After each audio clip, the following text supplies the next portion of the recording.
Welcome to the Nitty Gritty Law School, which, by the way, does not exist. That's why it is on the announcement. You saw it in the brackets. But there's a story behind it. There was a fellow by the name of Bob Foster who used to go around recording Roger Elvick. And he was selling the videotapes. And anyway, I had some problems with the court. It wasn't performing as advertised. So I eventually contacted Bob Foster, and we're supposed to have audio here any second now. Is the audio working on that? I haven't hooked it up. Oh, that's the problem. Quiet, we'll just let Bill save his voice. Okay. Yeah, we're supposed to have auxiliary vocal cord support here. But anyway, Bob Foster sold me these tapes of Roger Elvick. And Roger Elvick is the world's worst presenter. He's probably one of the smartest people in the world. And when I would talk to him or I listened to him on the tape, either way, whatever he had to say, it might have taken me a year or so. What did you say? It might have taken me a year or so. And you 1, 2, 3, 4, 5. You got the volume going there? Okay. I know, that's why I just talked to her. Linda's supposed to take care of it. It'd take me a year or so to catch up on this and figure out why it is that he was right. The interesting thing about Roger Elvick is no matter how indecipherable what he had to say was, he was never wrong. Eventually I'd find it, like I said, take me a year to figure out why, but it turned out he was always right. So over a period of time, I reorganized what he had to say in my 1, 2, 3, 4, 5. Are you okay? All right, we got a good volume there. A little bit of ring.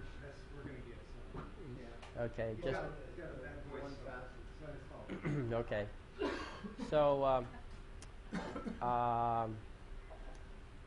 anyway, I sorted it out in my head and eventually organized it, and I had a lot of advice from a lot of people and so forth, as we all get.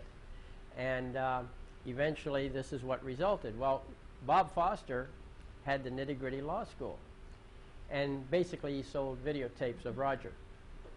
So when he had a heart attack and passed on, his wife asked me if I would help out, and I said, well, sure, I'd be happy to. And so she had people call me, and over a period of time, I got a lot of vicarious experience, maybe 150 cases or so. And so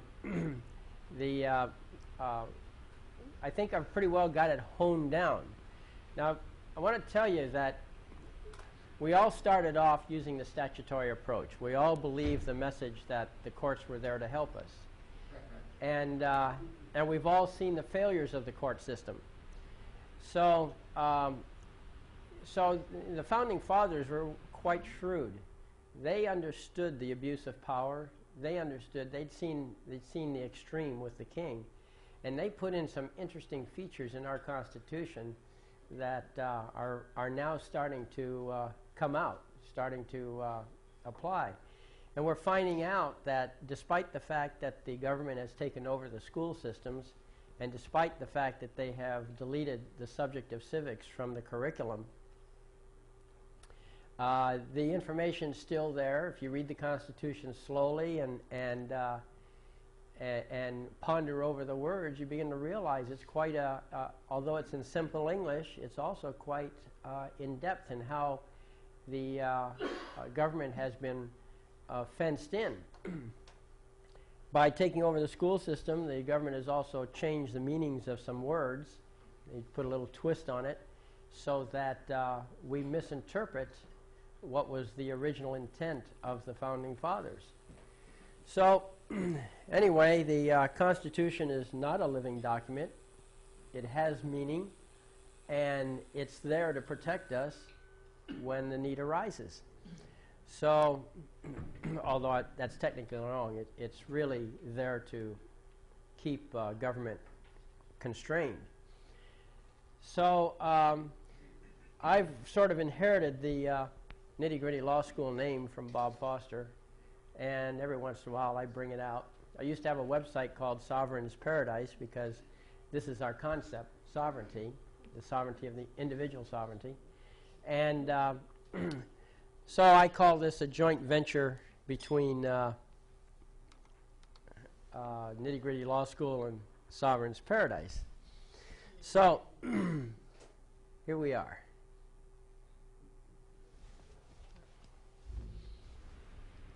Now, we have a little CD.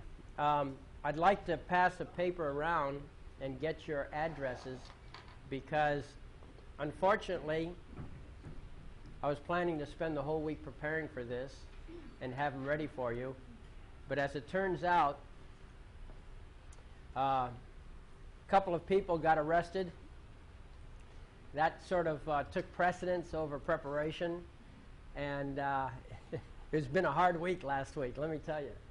And but anyway, this CD, what I'm showing on the screen, you're going to get. Now, in the past, I've passed out a small CD. That small CD had something like 58 megabytes of information on it. This CD is bigger. It has 250,000 bytes on it. There's a lot of information. I've got several reference law books on it.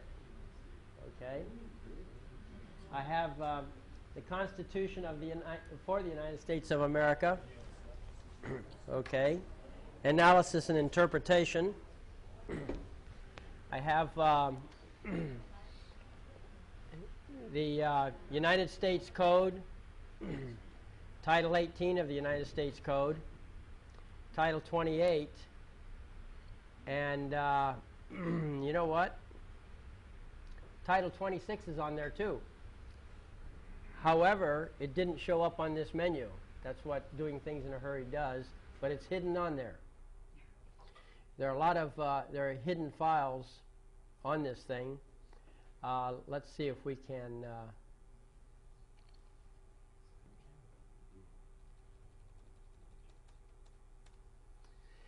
see if I can show it to you. Here we go, and we'll go to the law notes right there. And in the subdirectory called law notes, we have, you know what? Not there. Ah, I see the problem. We're on the C drive. Let's get out of that. And let's get to here. This is also a seminar on how to use a computer. Yes, that's correct. Yes. Thank you. And That too. okay, we're on the D drive, and we will go to the start here. It says programs, but what we really want is all files. And now we go to start. Here you are. Now we go to the reference law books. And it's a little slower because it's on the CD. But I have Bouvier's Law Dictionary. We have an internet link to Webster's 1828 dictionary, which is very valuable at times when you want to know what the original intent is. We have some excerpts from Kuffler's common law pleadings. Okay. Specifically, I pulled out a few things relating to motions. Okay. This CD will continue to be developed. So from time to time, I guess it's good to check back and see if I've updated it, because I intend to put the things that we need on it. On Kuffler, just to go there for a moment. We have we have chapters, a table of contents which shows everything in Koffler's common law pleading. So if you want to know what's in the book, it's there. We have chapter 8, somebody had done. They put it on a PDF file. And then we have a bill of particulars. That's a motion for a bill of particulars. That means you want somebody to say exactly what the charges are, not just have a fluffy, cloudy thing. So this shows you how to demand a bill of particulars under the common law. Motions to strike under the common law, non-suits, directed verdicts, after the trial's over, how you ask for a new trial or arrest of the judgment, repleter. So I put some essential things. Those are all done by motion, okay? Also, we got Matthew Bender, Forms of Pleading and Practice. And let me tell you something. That is really one useful book. Even though you're in common law, you should go to Koffler's. It's all statutorily oriented, okay? But it's a tremendous checklist. Remember that when you go into court, you want your paperwork to satisfy both requirements, the requirements of statutory law and the requirements of common law. The common law is the superior law, and whenever if there's a conflict, of course, you go toward common law. But it's good to have everything, because remember, the people you're dealing with are somewhat ignorant of what we're doing. Attorneys are not trained in common law. You're on Mars as far as they're concerned, okay? The judges go to special seminars, and the judges have to understand this just in case somebody comes along that knows about it. But it's so rare they forget. So if you go to Koffler's, Matthew Bender's books, they have two books that are really useful. One of them is called Forms of Pleading and Practice, and the other one is called Points and Authorities.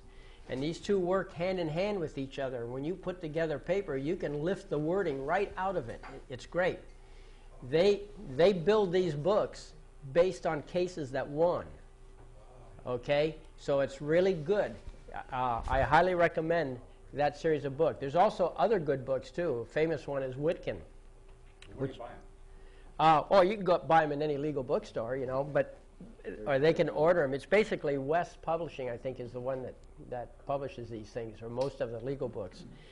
And they're very expensive. You're better off going to your public library, which subscribes and keeps them update. Not public library, but your law libraries. Most counties have a law library.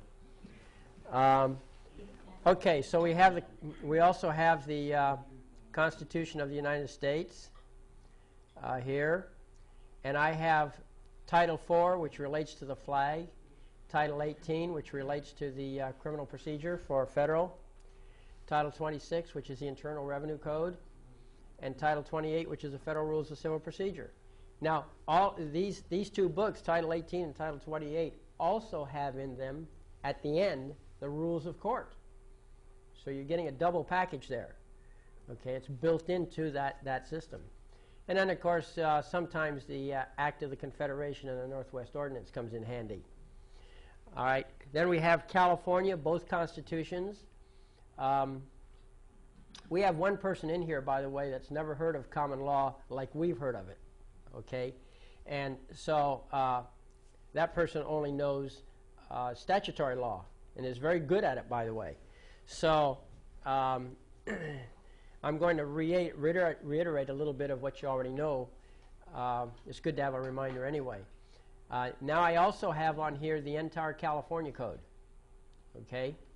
So when you click on California, so you can look up any code that's in California on this CD. Wow. Okay? Pardon? You got this all in 250 meg? Yeah, and the capacity, the capacity is 650 megs. So think what I can do. Believe me, I'm going to build this collection. I want to make this a useful tool for people like us. Yeah. Okay, now this is very crudely done by normal computer, programming standards. Basically, what I did is I have the table of contents for each one. I just put the abbreviations, like BPC is Business and Professions Code, CV is the Civil Code, CCP is the Code of Civil Procedure. All right, so I figure you're probably smart enough to figure out what the abbreviations meant. And then the actual codes are listed here, okay? It gives you the range. Right down here you have the range, okay? So you can see what they are. And again, it's got the entire list. So that, I hope, will be a useful tool. See, I'm not a good speaker, so I'm trying to compensate by giving you this CD. Hope you get something that's worth your money. So here you are. And then finally, I have the Anti-Government Movement Guidebook. Now, well, you can laugh, but what this is a book written by judges for judges, and the whole purpose of it is to figure out how to get around our legal arguments. They are not concerned with, geez, maybe you're right. No, they're saying they actually spent money. The judges' organization actually spent money, hired consultants, and brought them in so to figure out how to get around this. Yes, sir? I got that about 2 or 3 years ago, so is this the updated version? No, it's not. No, this is the old version. Okay. But the interesting thing about it, if you read it, you will see, with the understanding that you all have of common law, you will see that these guys really don't get it either. They're as helpless as we are when we start out.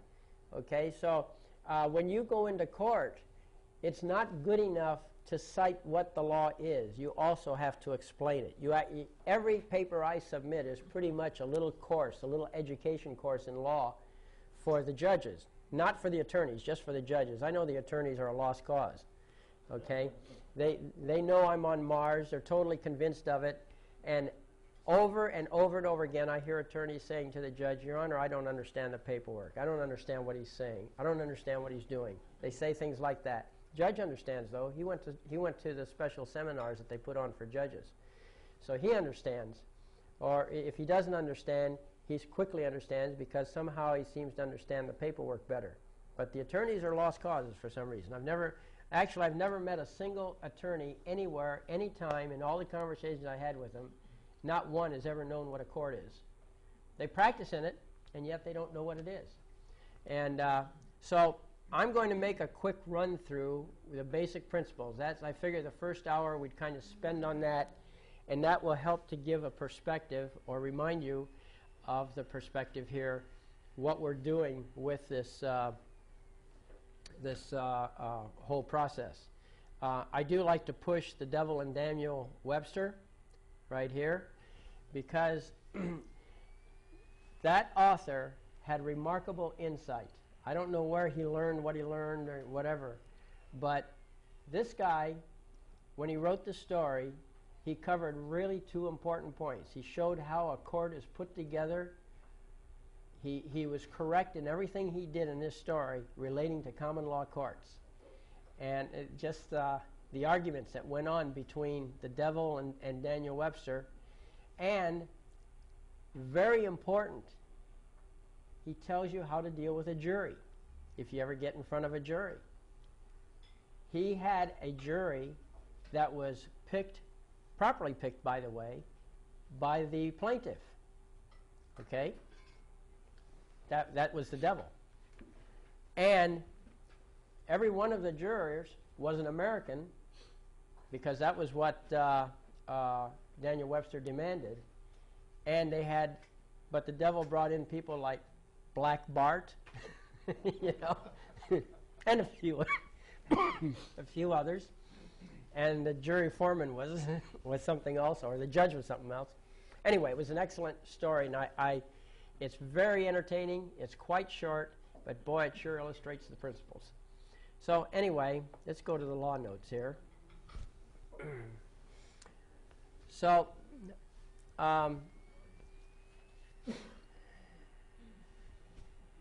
quickly running through it, we're going to go deal basically with the foundation here, okay, for this first hour. And this little saying by Cicero is really, really important. The most important thing that in this whole process, believe it or not, isn't in the books. The most important thing is you have got to have the right attitude. believe me, if you have the wrong perspective, it's going to screw you over. Okay? You have to have the right attitude. If you have the right attitude, you will say the right things automatically. I have to tell people, the government is not your enemy. Okay? There are definitely people in there that are your enemy. And there's no question about it. You go into court, turn your back, you'll get stabbed. But you have to have the attitude that they're your friends. That doesn't mean you trust them. That just means you treat them like friends. You be nice to them. When you're not conducting business in the courtroom, you're nice to them. You go to the clerk's window, you're nice to them. Believe me, we have had some very, very profitable moments because of the fact that we were nice to people. They liked us and decided to help us behind the scenes. Okay? So don't assume that just because somebody's on the other side of the counter that they are your enemy or they're out to make life hard for you. Even when the clerk tells me my paper is wrong and I know he's wrong, I do what he says as long as I don't sacrifice any of my rights. Okay? I'm not there to argue with him. I'm there to win. Are you there to fight or are you there to win? I'm there to win. And so I spend a lot of time.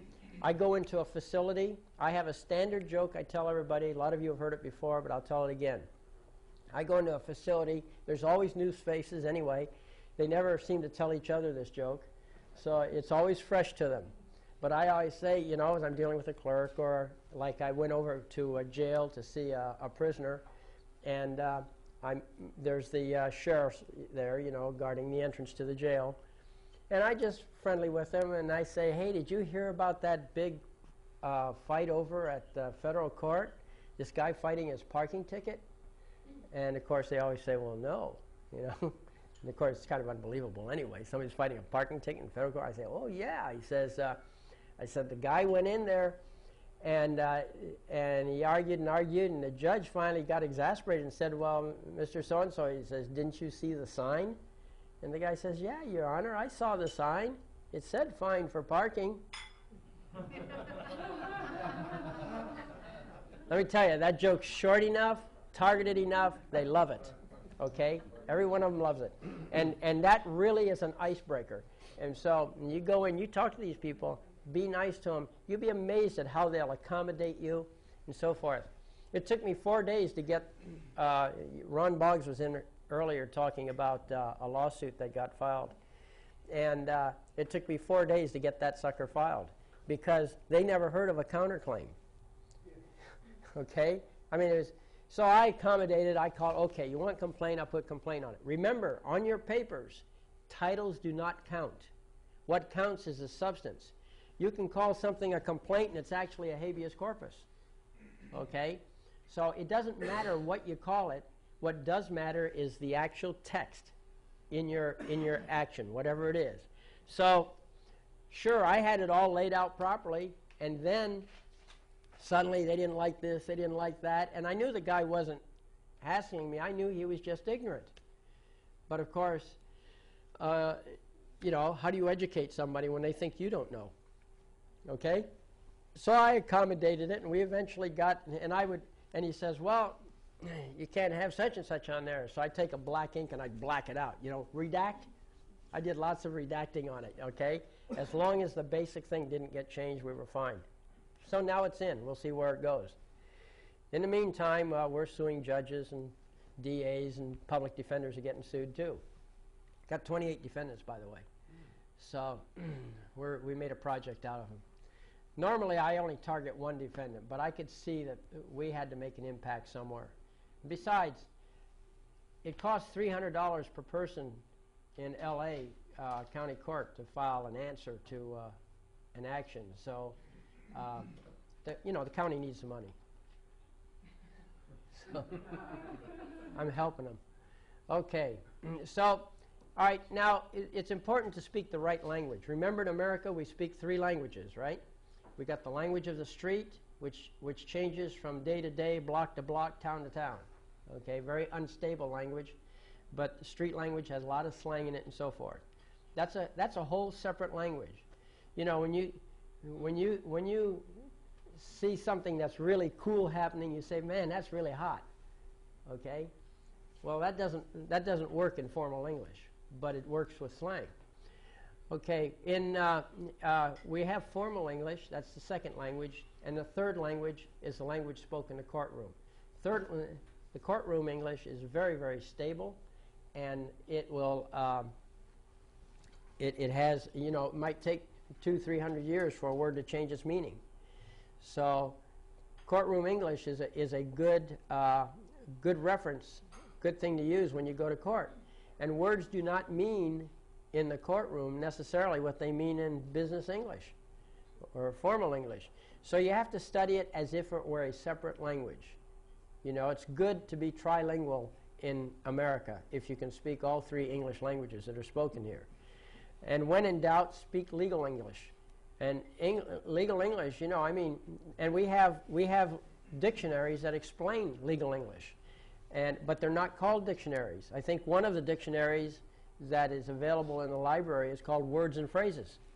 Okay, what is there, about 100 volumes in that little dictionary? Or maybe it's 50 volumes, whatever it is. It's a lot of books. And they spend several pages just explaining what the word to means, you know? But there's been battles on that. And so if you want to really know English, you read those books. If you just want a running start at it, take the Constitution, start with the first word, pretend you never saw the language before, and every time you meet a word for the first time in that context, look it up in that dictionary and see what it means. You might be surprised. That's how I learned, by the way, to speak some of the words. Okay, anyway, next question or point is, people or citizen, which one are you? Okay, the people own the government owns the citizens. Okay, that's the basic relationship. And this is based on the preamble as far as what the relationship is between people.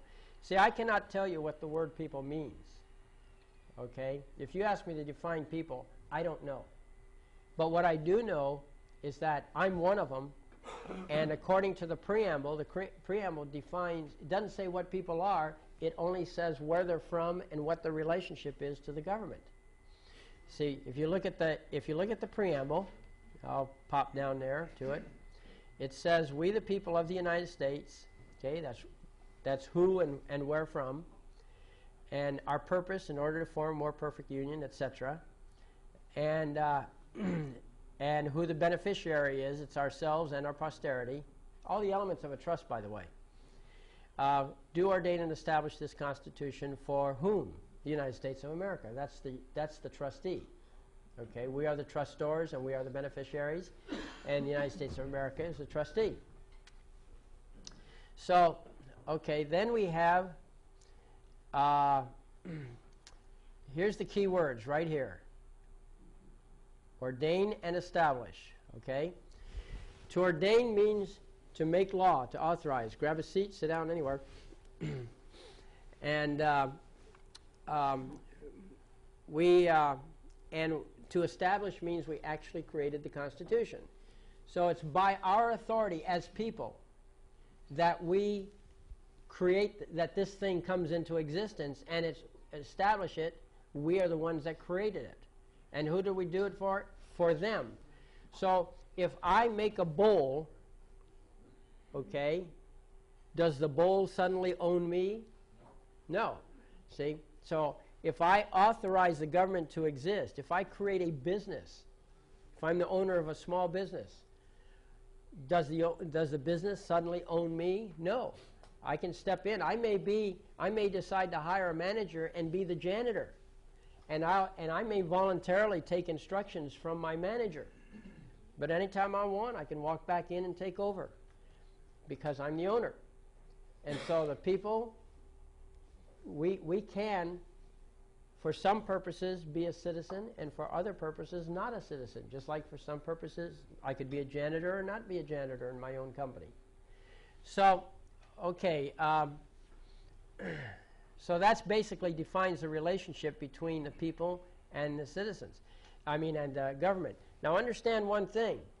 I am accusing myself of being one of the people. No one else is accusing me of that. If somebody comes along to me and says, I don't think you're one of the people, prove you're one of the people. No, that's not how it works, fellas. it is up to the accuser to prove I'm not one of the people. Okay? Burden is on them. I can make any claim I want on myself, but it's up to them. If they don't want to believe it, they got to come up with the evidence that I'm not. Okay? That's a fundamental relationship that we have here. Okay, now we go down to citizens. A citizen of the United States operates on different terms. For one thing, it's the 14th Amendment right here. Amendment 14 inverts the relationship. Basically, where is it up here? Must be further down.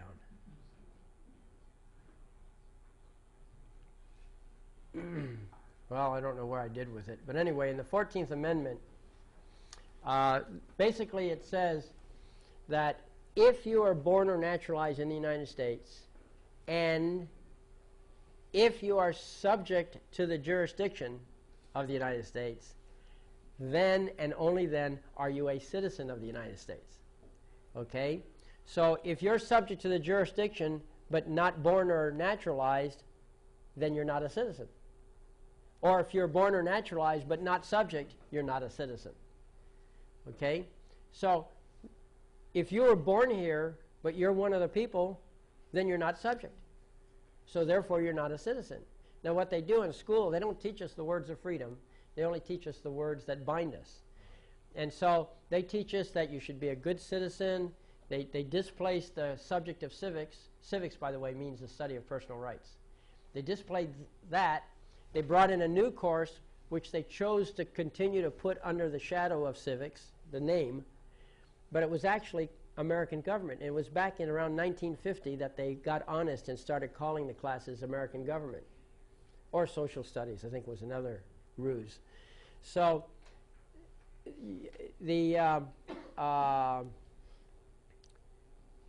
so they teach you to be good citizens, and they say you have duties, which is true. All citizens have duties to their masters, okay, to the government.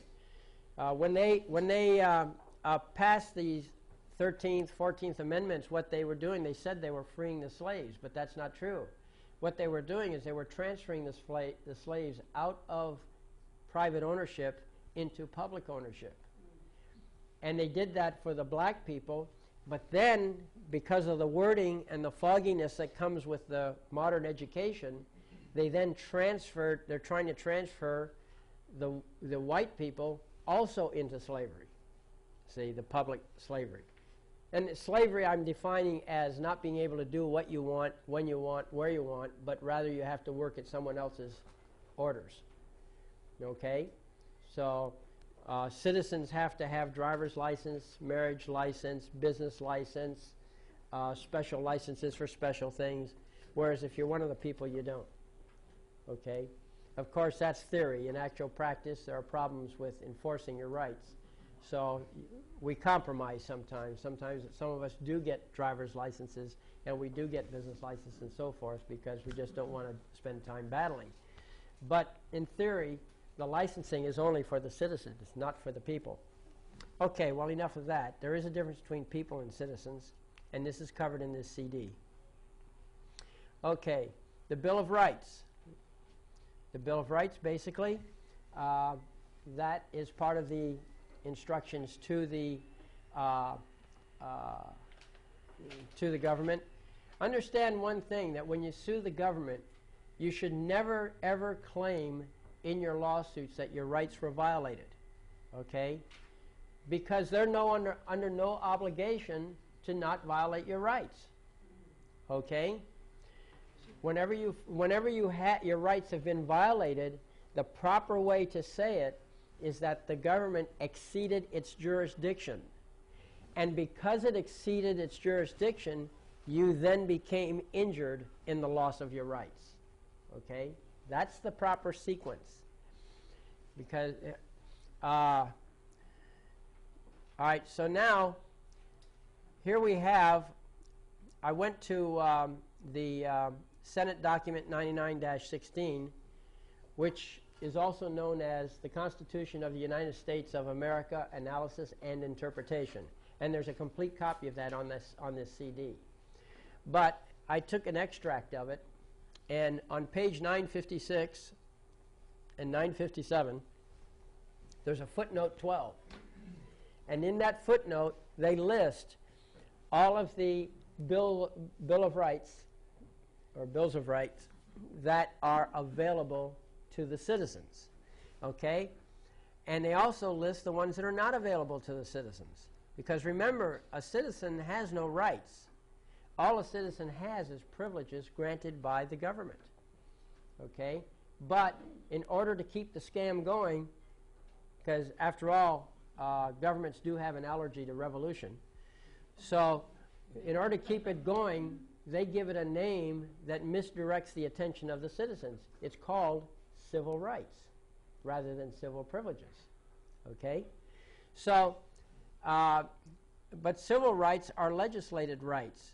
People, you don't see a list here for people for one simple reason. People have all rights.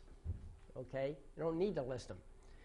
All right, now, but freedom of religion, that's been legislated, and court decided that that's okay for citizens. Freedom of speech, freedom of press, freedom of assembly and a petition, freedom from search and seizure, okay? Double jeopardy, freedom from that, freedom from self-incrimination, just compensation for loss of property, okay? Amendment, the Sixth Amendment is somewhat diluted, but you still have somewhat of a right to speedy trial, public trial, jury trial, impartial jury, notice of charges, confrontation of witnesses, compulsory process, and right to counsel. Those are all legislative privileges. What a citizen does not have, he does not have a right to keep and bear arms. However, that's such a popular item that they wouldn't dare directly outlaw it yet. Okay? Not that they're not trying. But the right to keep and bear arms is not a right. It's actually a privilege at this point for citizens. Now, for people have a right. But citizens do not have a right. It's a privilege. There have been no cases on quartering troops in homes. We haven't gotten to that yet. But they've just decided to put it over in that, well, you don't have a right to resist quartering. Even though there's no cases, they put it in that column. You do not have a right to a grand jury indictment. So you don't have a right to protections from the government by way of the grand jury. That's why so many cases are conducted based on information. Okay? The district attorney files an information. And then it goes to the magistrate, and the magistrate functions like a grand jury. He decides whether or not the DA can proceed. But yeah, you don't have a right to a grand jury indictment if you are a citizen. Again, on a really serious case, such as murder, they always get an indictment. Why? Because I'm sure some sharp attorney is going to figure out that if he didn't indict, that he could come back and say, hey, you didn't indict. And that would become a big political fiasco, which they don't want. So they always indict on murder. Okay, and then you don't necessarily have a right to a jury trial in civil cases. So, and then you don't have a right to reasonable bail. And you don't have a right to not have excessive fines under the equal protection deal. You don't have a protection from that. Okay? How often do you see a, let's say, $100,000 or $500,000 bail on a tax case and a $10,000 bail on burglary? We've seen it. Well, anyway, if you're a citizen, you don't have a right. And so they're assuming that everybody's a citizen, and it's really hard to make it clear. Anyway, so that's just a little summary. And that's right out of the Senate's research document. Okay, then we have sovereignty. So this is the key to what we're doing here today, okay? Because I want to cover this because later on when I talk about motions, this is going to come up. But basically, in Chisholm versus Georgia, they said at the Revolution, the sovereignty devolved on the people. And they are truly the sovereigns of the country, but they are sovereigns without subjects, with none to govern but themselves. Okay? The citizens of America are equal as fellow citizens and as joint tenants in the sovereignty. Okay, well, they're talking about citizens there to some bit. Yeah, they're joint tenants in the sovereignty, but actually, if you actually are sovereign, then you're not even a joint tenant. You know what I'm saying? Maybe you're joint tenants in the ownership of the government. But, okay, but in a New York case, Lansing versus Smith, the people of this state, as the successors of its former sovereign, are entitled to all the rights which formerly belonged to the king by his prerogative. What are the rights of the king? Well, ask the king. He'll let you know. Okay? So, you have all the rights that you think you, whatever, however you define them. That's different from citizens. Citizens have their privileges defined for them. Okay? So, I don't forget that point because I exercise that when I make my motions and stuff. All right, republic versus democracy. This is what makes it all work. You all said the Pledge of Allegiance, right? I pledge allegiance to the United States of America and to the republic for which it stands. Okay? Well, it's a republic, not a democracy. Let me explain a democracy. A democracy is mob rule. A democracy, 51 beats 49. In a democracy, the minority has 0 rights. No rights whatsoever. In a democracy, the majority says what is. If the minority has any privileges, it is those that are granted at the goodwill and pleasure of the majority. Okay? That's a democracy. In a democracy, the sovereignty of the state lies in the whole body of the people. So the whole body of the people express their will through the voting system, majority rule, but then the whole body splits up and all the individuals are subject to whatever the whole body had decided.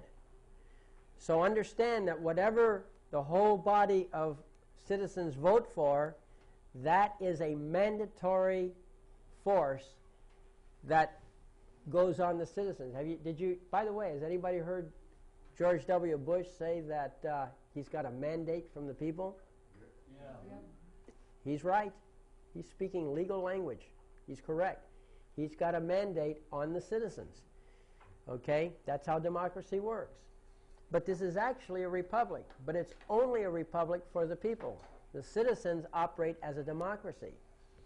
All these rules, codes, whatever are, they're mandatory on the citizens. If you're one of the people, then this is a republic. And you'll see, here's the definition, and this is straight out of Black's Law Dictionary, by the way. Now, if you look up democracy, you'll see this definition. That form of government in which the sovereign power resides is and is exercised by the whole body of free citizens, directly or indirectly through a system of representation, as distinguished from monarchy, etc. Okay, that's Black's Law Dictionary, 5th edition. Not even the best edition. Okay? All right, now, but if you look up Republican government, you can't find it in the dictionary. You find democracy, but you can't find Republican. But if you look under government, they hide it there. Under government, they have a subclassification, Republican government, and it is one in which the powers of sovereignty are vested in the people and are exercised by the people, either directly or through representatives chosen by the people, to whom those powers are specially delegated in, and that was in Reed Duncan and, a couple other cases there. Okay, now, one thing to understand about the word people. The word people is both plural and singular. The word people is not the plural of the word person. If you want the plural of person, you say persons with an S. Okay? I don't know if you ever watched the O.J. Simpson trial when they had the Fourth Amendment issue in the municipal court. They were trying to decide whether or not to pass this case on up to the Superior Court for prosecution. And it got to be quite a big deal, lasted several months. And the judge, I know the judge didn't know this.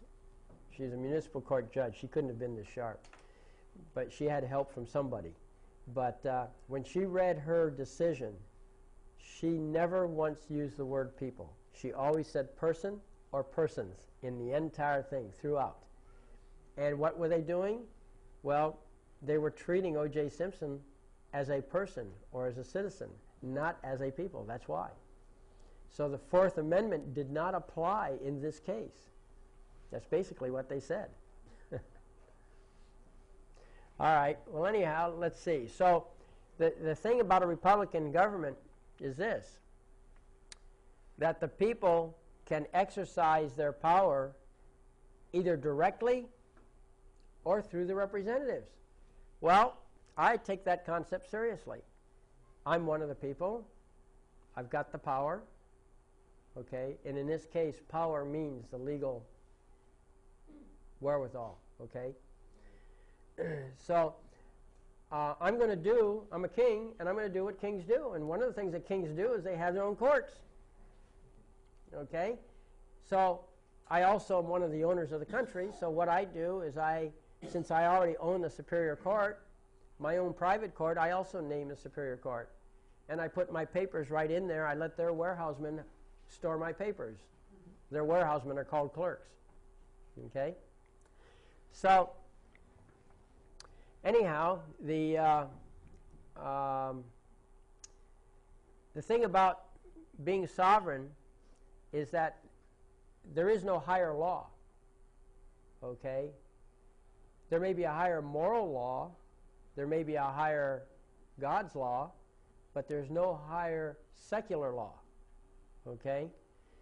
So, and I'm of this world, and so I take my sovereignty seriously. I am sovereign. And it tells you what a sovereign is. In various cases, they've decided it. For example, let's see, further down here, I think I have something.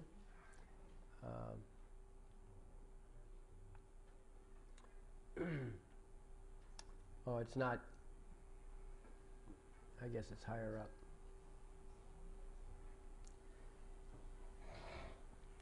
Oh, this is republic versus democracy, so it's the wrong place to be talking about sovereignty. But the thing is that as a sovereign, you can either delegate a task or you can do it yourself. Either way. So I do it myself. This whole court business is much too important to leave to judges and attorneys. Okay? And you have to understand that when the people vote on something, because there is no higher law, because you are in your sovereign capacity, anything anyone else says to you is merely advisory, not mandatory. So with citizens, the law, whatever it may be, even if it's not real law, even if it's code, it's mandatory. But with people, it's advisory. Now there's an exception to the advisory rule, and that is that if you have 100% of the other sovereigns against you, then you're wrong. Okay? Now, in Greece, a jury consisted of 1,000 people. The Grecian theory was that no one was rich enough to bribe all jurors. Okay? That was actually their premise. Well, here in the United States, for whatever reason, and we inherited this from England, for whatever reason, we've decided that 12 is a big enough number. And so if you got 12 people against you, you get convicted. But if you got one person on your side, then you walk. And you got to understand that statistically speaking, those 12 jurors each represent 1/12 of society. And if you could be convicted on an 11-to-1 vote, that would statistically mean that 1/12 of society has an opinion that doesn't count. So in our society, the minority is important too, in our Republican society, okay? So with the Republic, because the minority is important, if you've got 1/12 of society on your side, well, maybe that's a different opinion rather than a crime. You see? So it's one of the beautiful features of our system. Okay, let's go back to,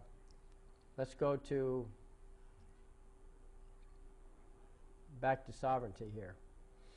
Okay, so here's one that I like. I think this pretty well says it right here. In the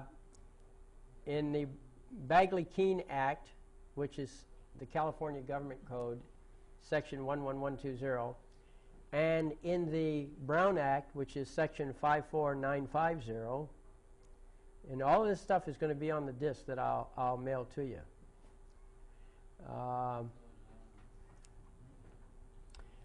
Both of these acts have the exact same sentence, and it says right here, the people of this state do not yield their sovereignty to the agencies which serve them. Now, all right, so I do not yield. You want to mess with me? I'm not yielding. And I'll come back at you with my counterclaim. Okay, so that, by the way, is in the government code. The government code is instructions from the legislature to the government. Yes, sir? When you couple that with the truth is self-evident, it's very simple and to understand. Okay. We hold these truths to be self-evident. Yeah, that's in the Declaration of Independence, right? Okay. All right. Now, just to see what sovereignty means, it's the power to do everything in a state without accountability. Now, I don't have it here, but in my research, I found out that each of us is a state. Every sovereign is a state. Okay. But we also have some other interesting things that I like. For example, well, this is back to what citizens are. But the very meaning of sovereignty is that the decree of the sovereign makes law. So you see, when you file a common law lawsuit, when you are in law, you decree, because you're sovereign, you decree what the law is. So when you file your lawsuit, you have a complete package. If you do it right, you'll have what looks like the same thing as what you see in a normal equity lawsuit. In addition to that, you have all the evidence packed in with it. Okay? In equity, they let you file a lawsuit without the evidence. You can show it later, or the opposition can get it from you under discovery rules. In common law, there is no discovery.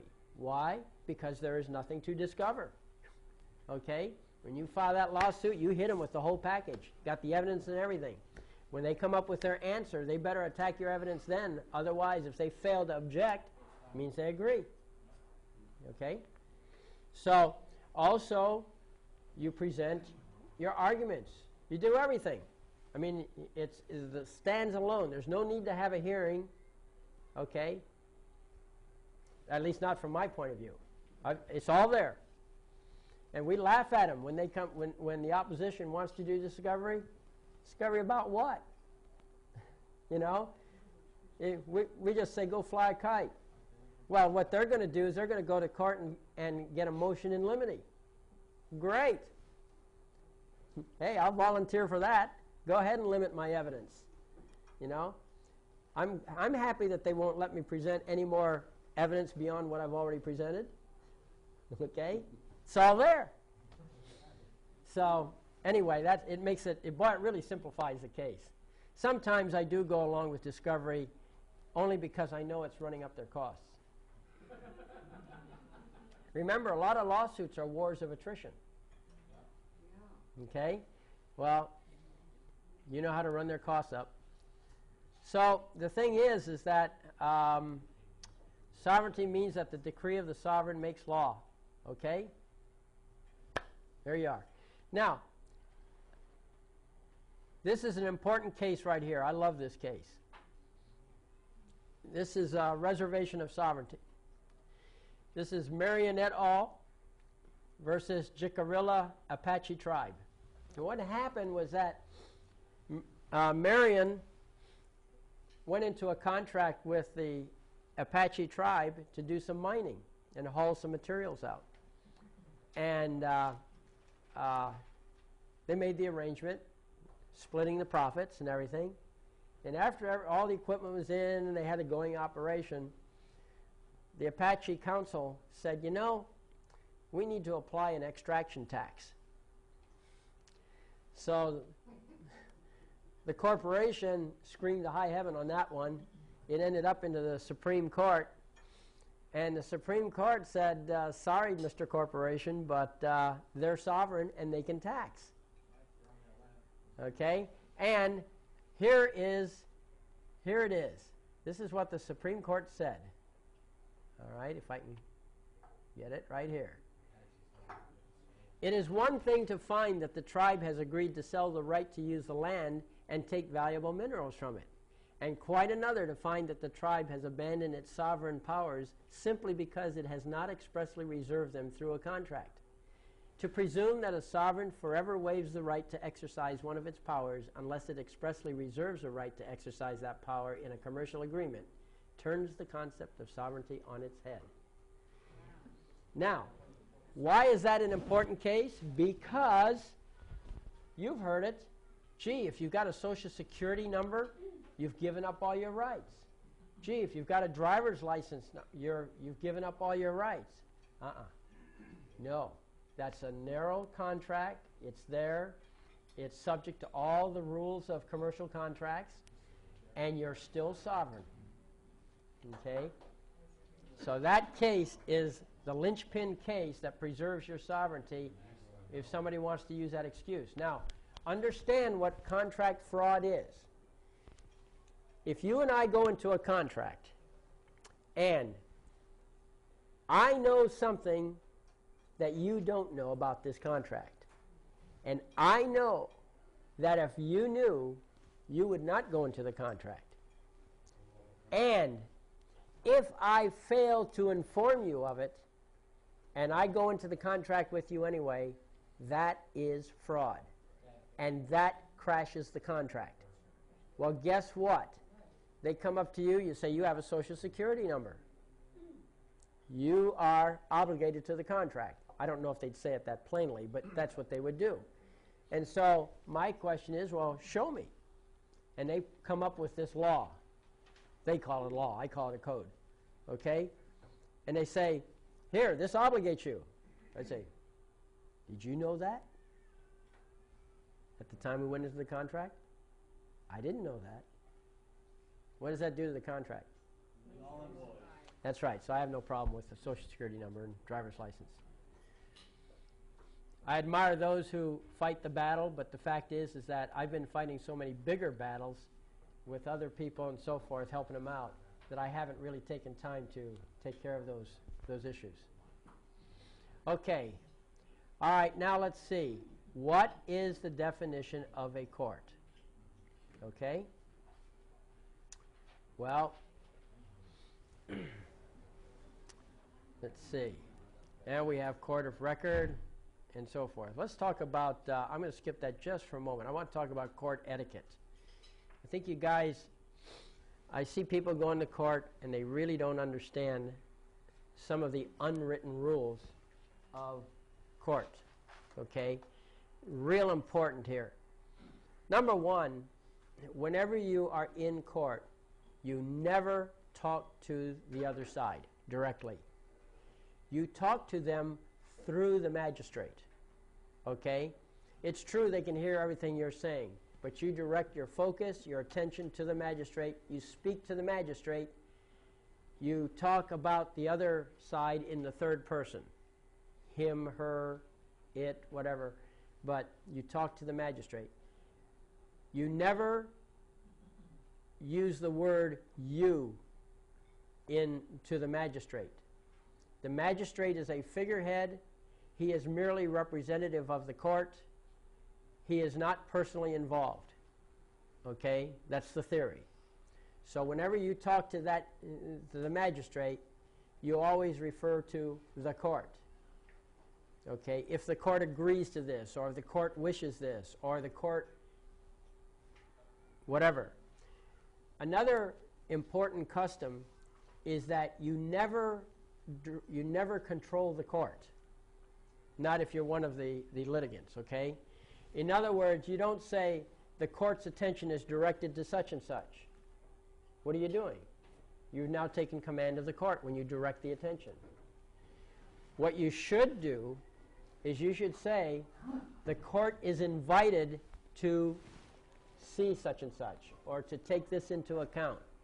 You invite the court. You don't say the court is directed, that type of thing.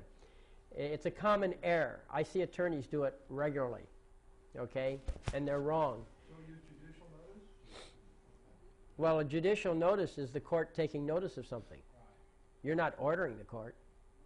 Nobody orders the court, not even yourself, not even your own court. Okay? You may be the owner of the court as a plaintiff and sovereign, but you do not order the court at all. The court is above all that. Okay? So you never ever direct the court. You never ever tell the court anything. You invite the court. Okay? Sometimes you hear people say, may it please the court. Okay? In other words, if it's okay. Yes, sir? So would you say you invite the court to take petition? Correct. You submit things to the court. You don't order the court. The court's the only one that issues orders. Even if you are the court. Okay?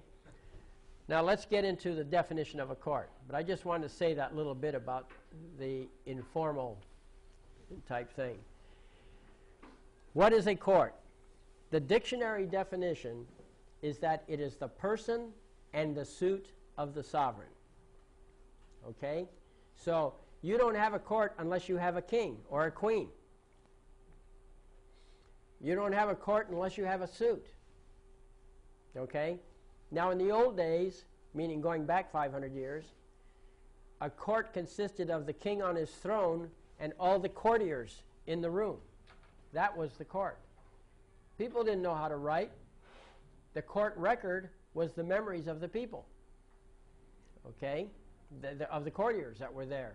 The king forgot something, he could ask one of the courtiers, what do you remember about this? So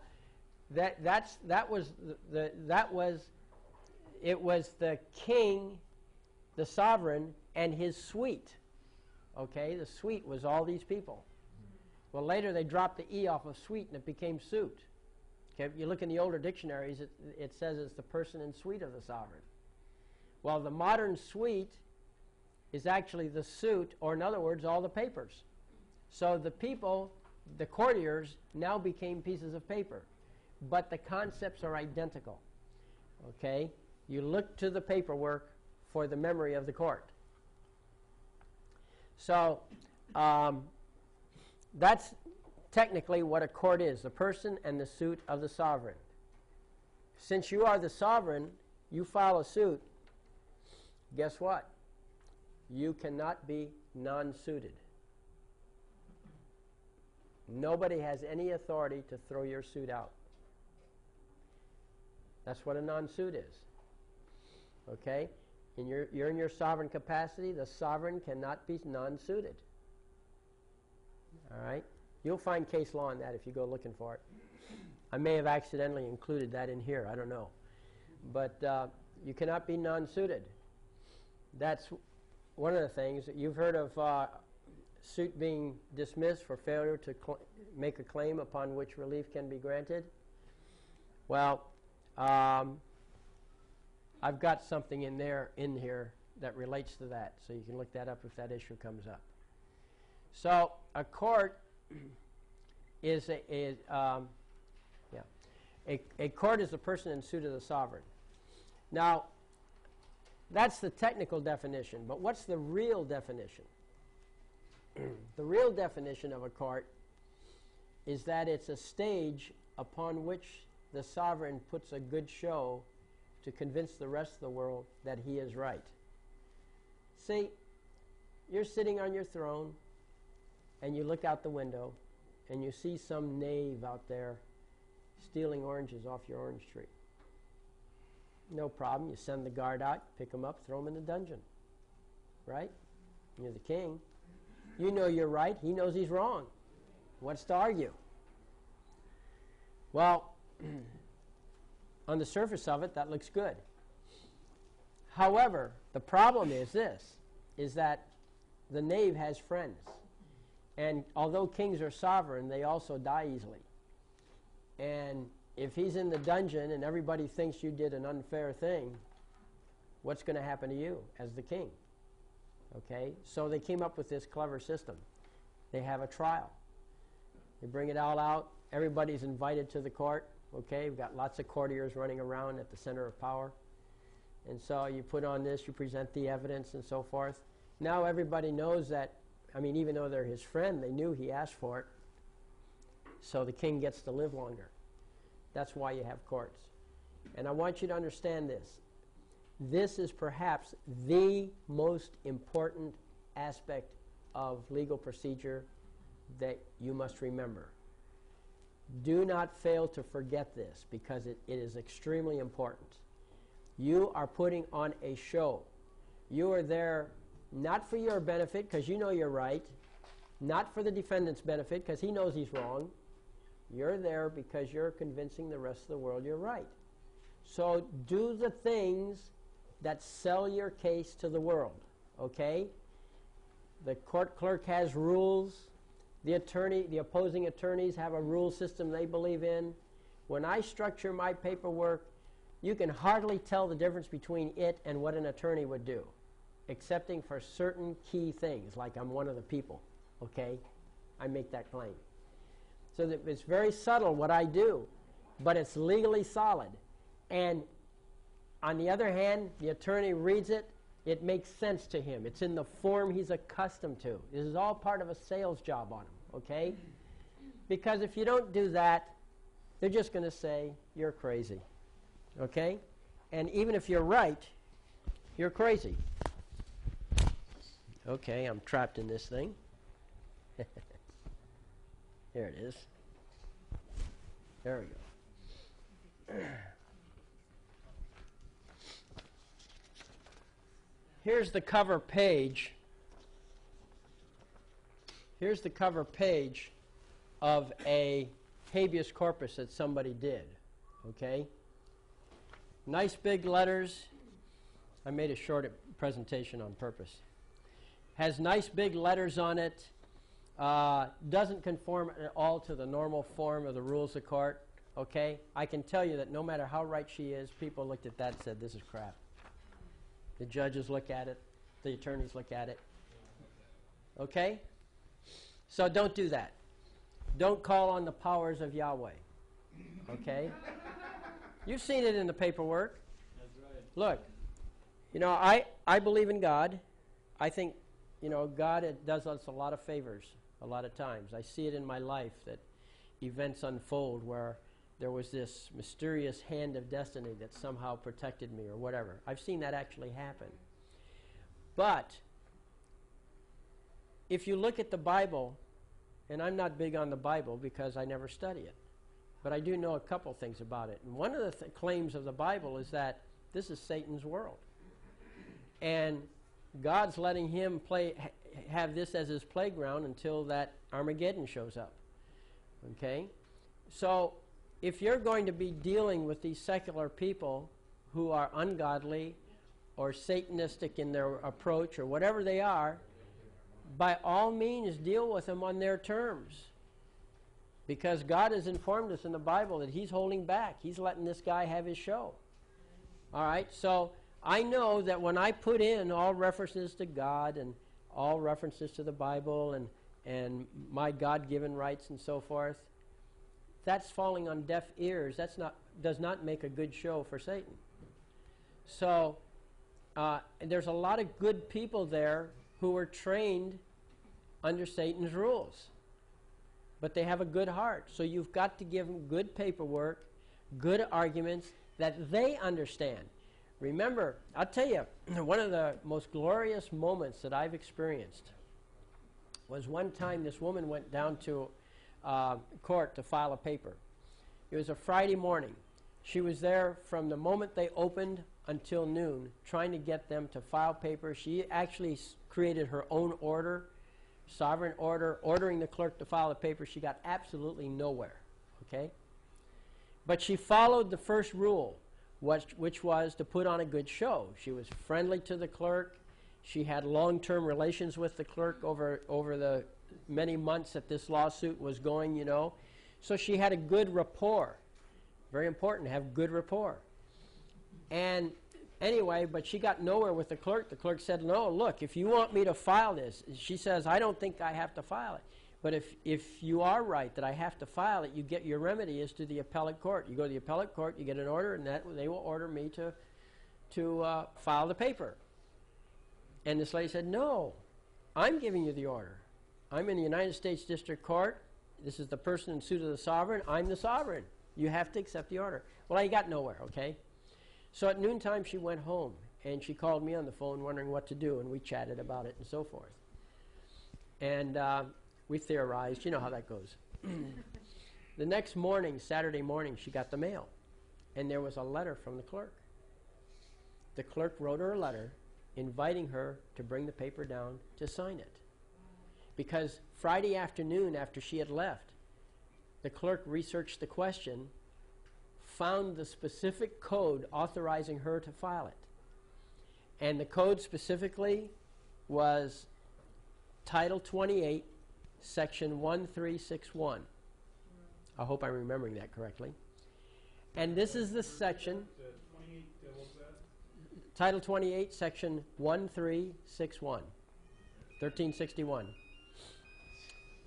So Section 1361 says this, not word for word, I'm paraphrasing, but it says that the United States District Court has original jurisdiction in a mandamus requiring a public employee to perform a duty owed to the plaintiff. What happened to the defendant? It's just the plaintiff. Boy, was that a revelation for me, because it shows right there. You see, the sovereign, the plaintiff, is the owner of the court. The court is his staff. If there's a government employee who is being borrowed by the court, doing duty in your court, he's in your jurisdiction. You do have jurisdiction over that one. You can order them to file it or whatever. In contrast, the defendant is an outsider. He's outside your castle. You've dragged him in, but he has no jurisdiction over your people. So in the federal system, the defendant has to go to the appellate court, which can then order the lower court to do whatever. Okay? Yes? Question. Is that why they write us down as defendants? As defendants? Everything is a defendant. Well, of We course. are all defendants. Well, if you're being accused, of course. Yeah. That isn't why, but that's just how these things are organized, okay? So, Well, they don't have to accept the defendant's paperwork. no, they do. That's what I was getting. Well, that's right. They don't have to. And so you have to go to the appellate court and get them to order it. However, defendant or not, you can always ask them to file on demand. I know that. Yeah. Everybody familiar with, anybody here who does not know what file on demand means? Okay. What it is that you go up to the clerk and the clerk hassles you and they says, no, this isn't right and so forth. Now, normally I follow it. I say, okay, thank you. I fix it, you know, and I come back later. But sometimes it might involve rights or it might involve timeliness. Maybe, you know, you're going to be late if you don't get it filed. That can happen. So whenever the clerk rejects your paperwork because of some rule, understand that what she's doing is she's following instructions from the power structure. The judges create the rules, and if she breaks those rules, she'll get in trouble. Okay? So if you tell the clerk, yeah, I understand all that, but file on demand, what she will then do is reach under a table, pull out a little rubber stamp, stamp your paper, and it'll say filed on demand. Okay? Then what happens is the judge gets this paper, he sees the file on demand mark, he knows that the gig is up, he knows that the clerk tried to do her job, he won't get mad at the clerk, and you file it. Now, it's up to the judge to reject your paperwork. But, of course, if you're sovereign, you can deal with that. What about where they reject it, and then send it back and unfile it? If they reject it, Well, we have them send it back, just unfile. They've unfiled it. well, they can't do that. I know they can't do it. Yeah, no, they can't do that. Okay? They do it all the time. I know they do. Well, you just send it. Now, I know that some people have had success when they were up against the system. They couldn't, somehow, they're up a wall, okay?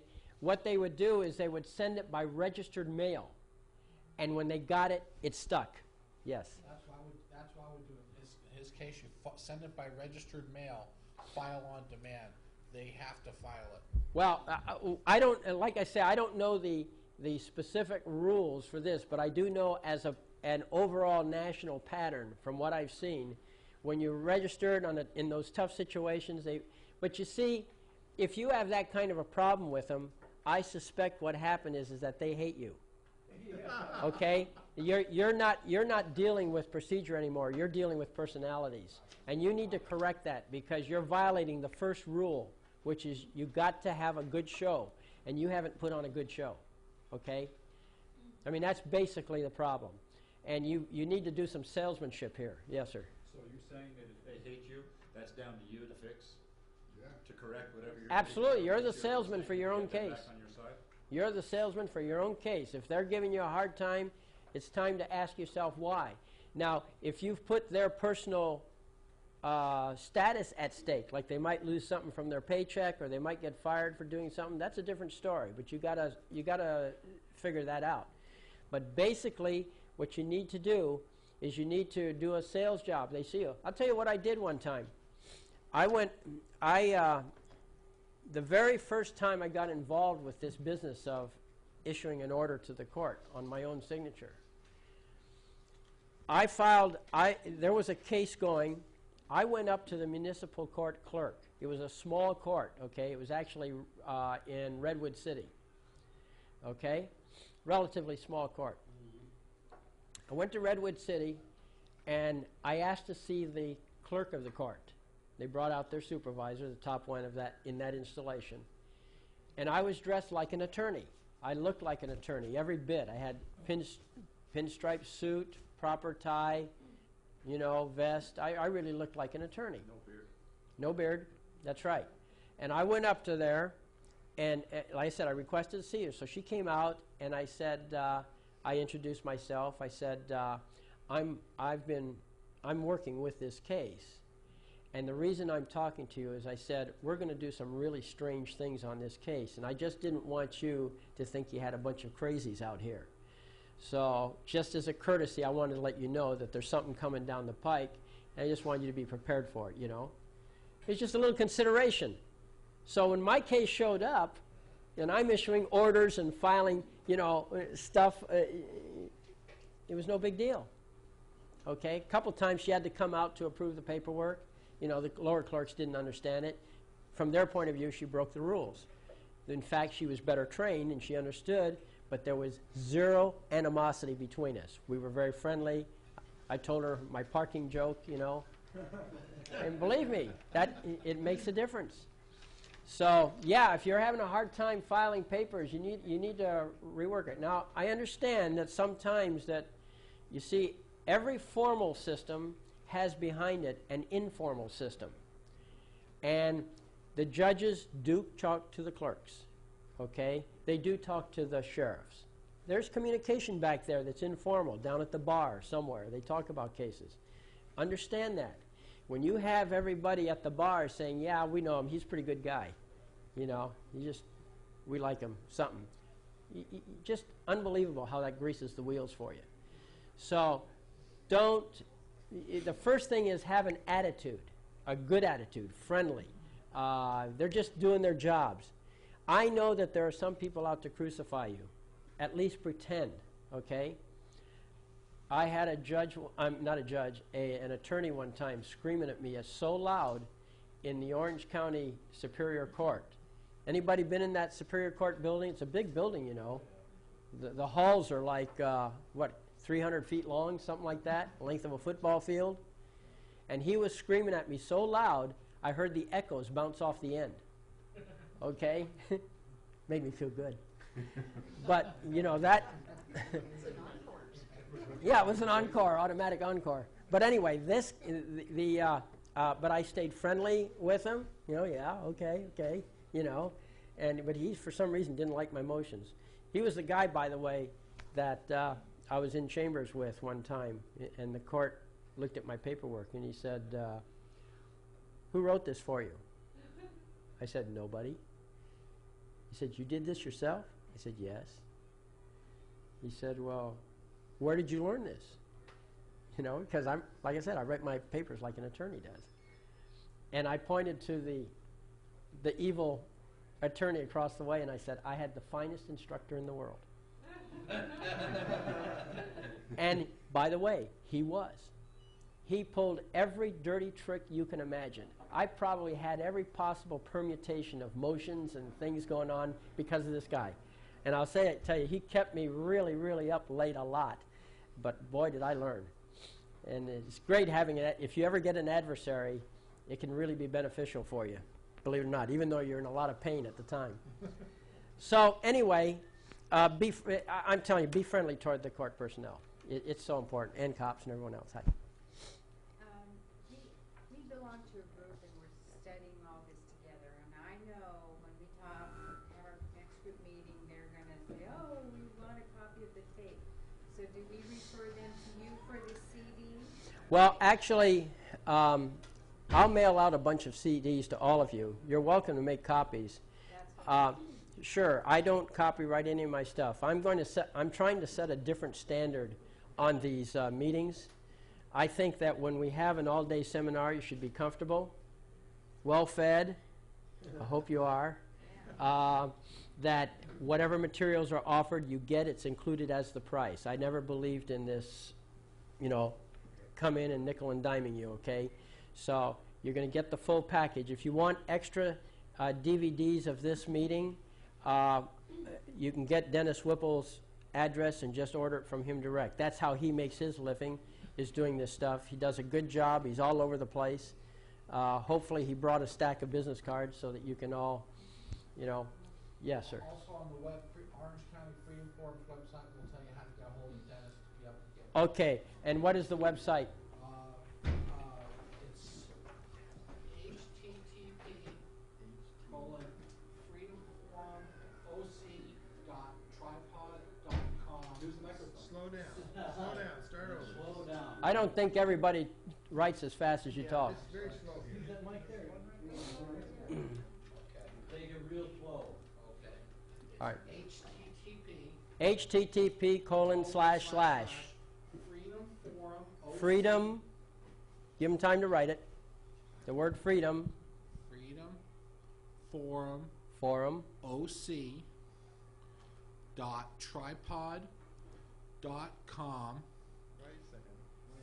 yeah, slow down, / Freedom Forum OC again. / Freedom Forum OC. / all right. Can you go over that one more time? Now, I got a suggestion. Or go to Google. As you say it, I want you to write it yourself. Okay. People will be able to keep up with you that way. Okay. Okay. And some of us are hard to hear. Okay. Well, http:// / after the colon. Freedom I know.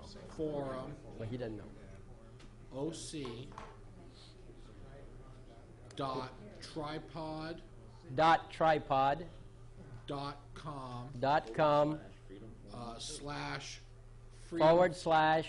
/ Freedom Forum Freedom Forum OC. OC.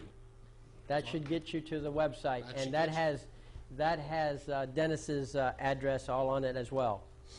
I guess I can put it up on my website too. You all know my website, 1215.org? Yeah. Okay, 1215.org. Telling us the Magna Carta, right? Yep. That's the year of the Magna Carta, 1215. Okay, let's see now. Where are we here? All right, now, court of record. What is a court of record? Well, a court of record has 5 requirements. The 5th one is optional. But it keeps a record of the proceedings. Okay? What is a record of the proceedings? Let me explain what a record is. A record, a court record, is very, very simple and sparse. All it is what the issue was to be decided and what the decision was that was made. That's it. That is the actual court record. Everything else is supplemental. Okay? But the true court record is the issue to be decided and the decision that was made without the detail. Okay? So a court of record keeps a record of the proceedings, and that's what it is. Now, the 4th point, it has the power to fine or imprison for contempt. Points 1 and 4 you will find in the Black's Law Dictionary 5th edition. Okay? Now, I like Black's Law Dictionary 5th edition. I also like Black's Law Dictionary 4th edition. The 4th edition has the real law. The 5th edition has the dictionary modified in order to express policy, power structure policy. The 5th edition is what the power structure wants the attorneys to know. The 4th edition has the real law in it. This is why I have 2 dictionaries, because I like to know what the enemy knows or doesn't know. So when I put in my papers that I have a court of record, I know that the attorneys know that points 1 and 4 apply. Okay? I also know that the attorneys do not know about the other 3 points. So it generally has a seal. That's number 5. That's optional. Okay? The 3rd one, proceeding according to the common law. That means no statutes. Okay? That means no equity. Which one is that? 3? Number 3, right. Proceedings according to the common law. Right. And you'll get this on the CD that I'll mail to you. But it's proceeding according to the common law. Now, on your website now, though? oh, by the way, everything I've shown you is on the website so far. So you don't have to wait for the CD? No, you don't. If you don't have to wait for the CD. You can go to 1215.org and anytime you want on the internet. 1215.org. But it's proceeding according to the common law. That means no statute. That means no vehicle code, no penal code. Okay? No government code, not for you. For them maybe, but not you. Doesn't apply to you. Okay? There's no health and welfare institutions code. Okay? All right, now, yes? If Black's 4th says definition amounts to something, Black's 7th says the definition is different, and you Yeah. quote Black's 4th and they quote Black's 7th, where does what rest? Well, that just tells you their policy. You see, law does not change. Okay. Precedent holds. And one of the nice things about the 4th edition is that it cites cases to support the definitions. See, the dictionary itself is not, it's some authority, but it's weak compared to case law. It's weak compared to black letter law. But it's useful, you know, it gives you an idea. But they put the cases in. The beautiful part about the 7th edition, which the attorneys really, really hated, and that's why the 6th edition continues to be published, or maybe they came out with the 8th now, and that is that the 7th, they thought it would be a grand idea to strip out all the case law. So you'd get a definition, but no case law. I think I got my versions right. One of those versions, they stripped it out, and it didn't sell well. A lot of attorneys were very much offended by the fact that there was no case law included in the definitions. But it's all part of trying to keep them in the dark so the power structure can have more flexibility. But anyhow, you see there's no statutes in common law. Now, how can we make this work? Well, you see, if you look at the Constitution of California, I'm talking about the 1879 Constitution. That's the one that was never approved by Congress, but was voted in by the citizens of the United States. The Constitution, the 1879 Constitution, requires or defines all the courts in California as courts of record. Okay? Well, that means all the courts are supposed to be proceeding according to the common law. So this is why they well, I'll get into that in a moment. But you see, if you're proceeding according to the common law, there are no statutes. So how do they have all these statutes and lay them on you? Well, I'll tell you that secret in a moment. But I have to finish up this court of record. The last requirement is the real humdinger, the doozy. Number 2, the tribunal is independent of the magistrate. The tribunal is the one who does the judging. The magistrate is the public officer on the payroll. Anytime you see a judge making a decision, you are not in a court of record.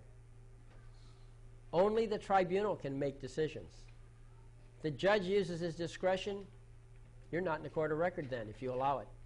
You are in what's called a nisi prius court, or in other words, a court that exists because you failed to object. There were no prior objections, therefore you have a nisi prius court. And sure, you can be subject to anything the judge says if you don't argue, don't object. Yes? So if it's not mentioned, you have to mention it up front. Failure to object means you agree. But if it's not brought up as a subject for you to object to, you have to bring it up as a subject. Well, if you see them doing it, they may not have brought it up with words, but if they bring it up with actions, you know, you got to object. Failure to object means you agree. Yes?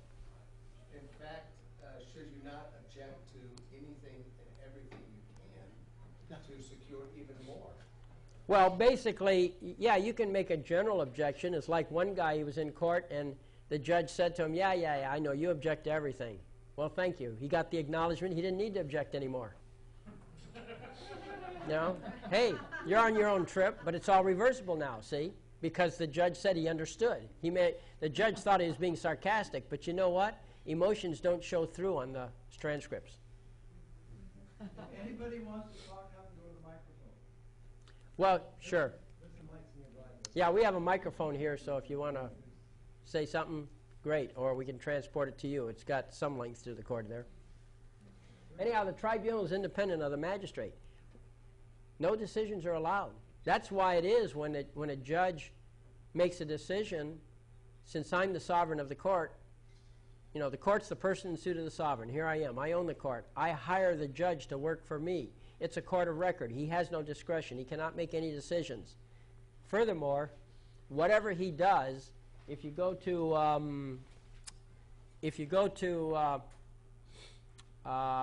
Blackstone's commentaries, here, I think I find it faster. No, it's not there. Okay. Well, in Blackstone's commentaries, the judge is the mirror of the sovereign. Okay? Make a decision unless he knows that's how the sovereign's going to decide. He has to be the sovereign's mirror. Okay, well anyway, that's what a court of record is. So we operate in a court of record. Understand that if you're the defendant, you're not the sovereign. All this stuff I'm talking about that sovereigns do, you cannot do as a defendant. Okay? You're in a case, you're a defendant, don't you dare issue any orders.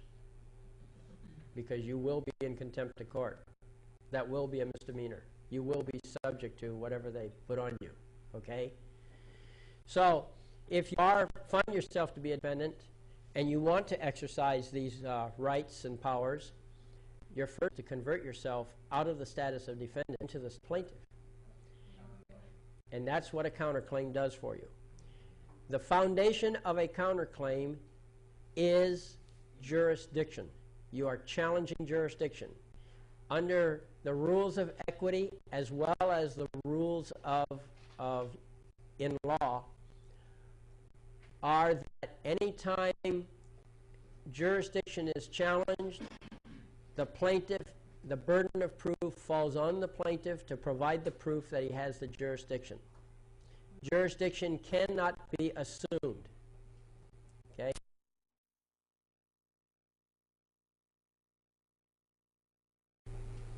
Okay? So you do a counterclaim, you say, where's the jurisdiction? You have no jurisdiction. You can put in whatever you want in your counterclaim, and you ask for, and if they have no jurisdiction, obviously you've been injured. Your rights have been taken from you. And if you have an injury, you claim damages for that exceeding the jurisdiction.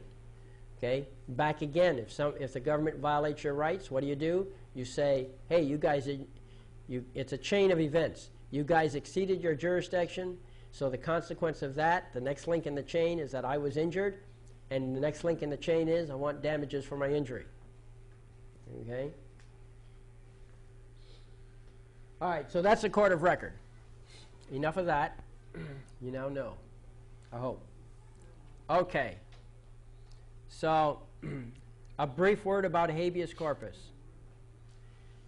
By my research, and there are people who have argued with me, somewhat half successfully, but nevertheless, my position is that the sovereign is always, without exception, always subject to his own court.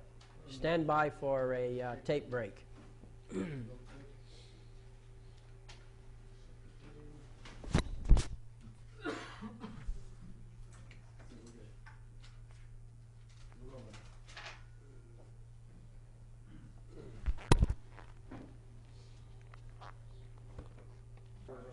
3 reasons why someone has a beard. Yeah, 3 reasons. Ego, concerned about self-appearance. Okay, that's one reason. Could be any combination of reasons, by the way. Second reason is he's either in reality or psychologically hiding. And then there's my reason, which is I'm flat out lazy. That's my reason. You still trim your mustache, though. I got to keep eating. Gotta eat. Got to eat, right. So I don't want anything getting in the way between me and my food. All right. So, brief thing about habeas corpus. Yeah. The sovereign is subject to his own court. All right.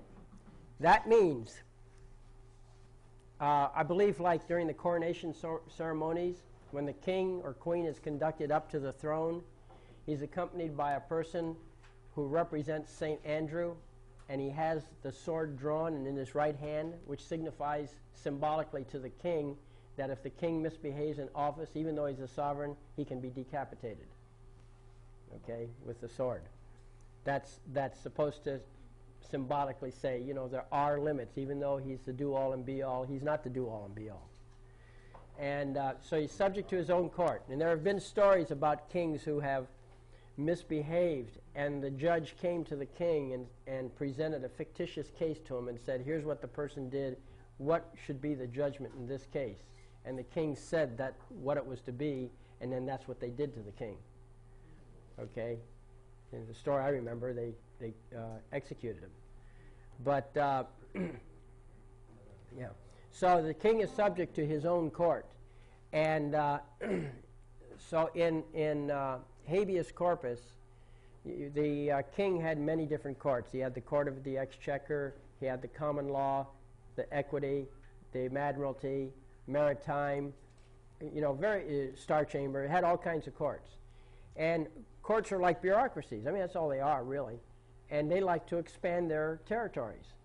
So if you were, let's say, in an admiralty court, and the admiralty court was trying to do equity, you could go to the equity court and tell the equity court that the admiralty court's infringing on their area.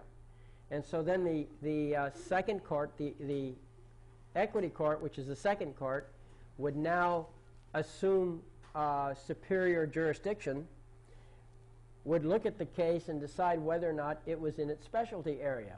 And if it decided that it was in its specialty area, it would take the case. Well, what would happen is that when it took the case, it would then, because it's better qualified, that's the theory, it would decide what to do about the case. Well, bureaucrats, you know, bureaucrats actually are a very corporate politics oriented group, and they love to do each other in. I mean, gaining a point on the competition is always fun for bureaucrats. They have nothing else to do, really. And so this habeas corpus became a tool for territorial protection. And so when somebody came, and if that somebody was not the common enemy of both courts, often what they do is they would tell the first court, look, this is not in your jurisdiction. You don't know what you're doing. This case shouldn't have been in your place. They dismiss the case and let the guy go. And habeas corpus is the only known right that grew stronger with time, because habeas corpus, the primary purpose was not to get a determination if you were of your rights. The real purpose was territorial protection by the bureaucrats.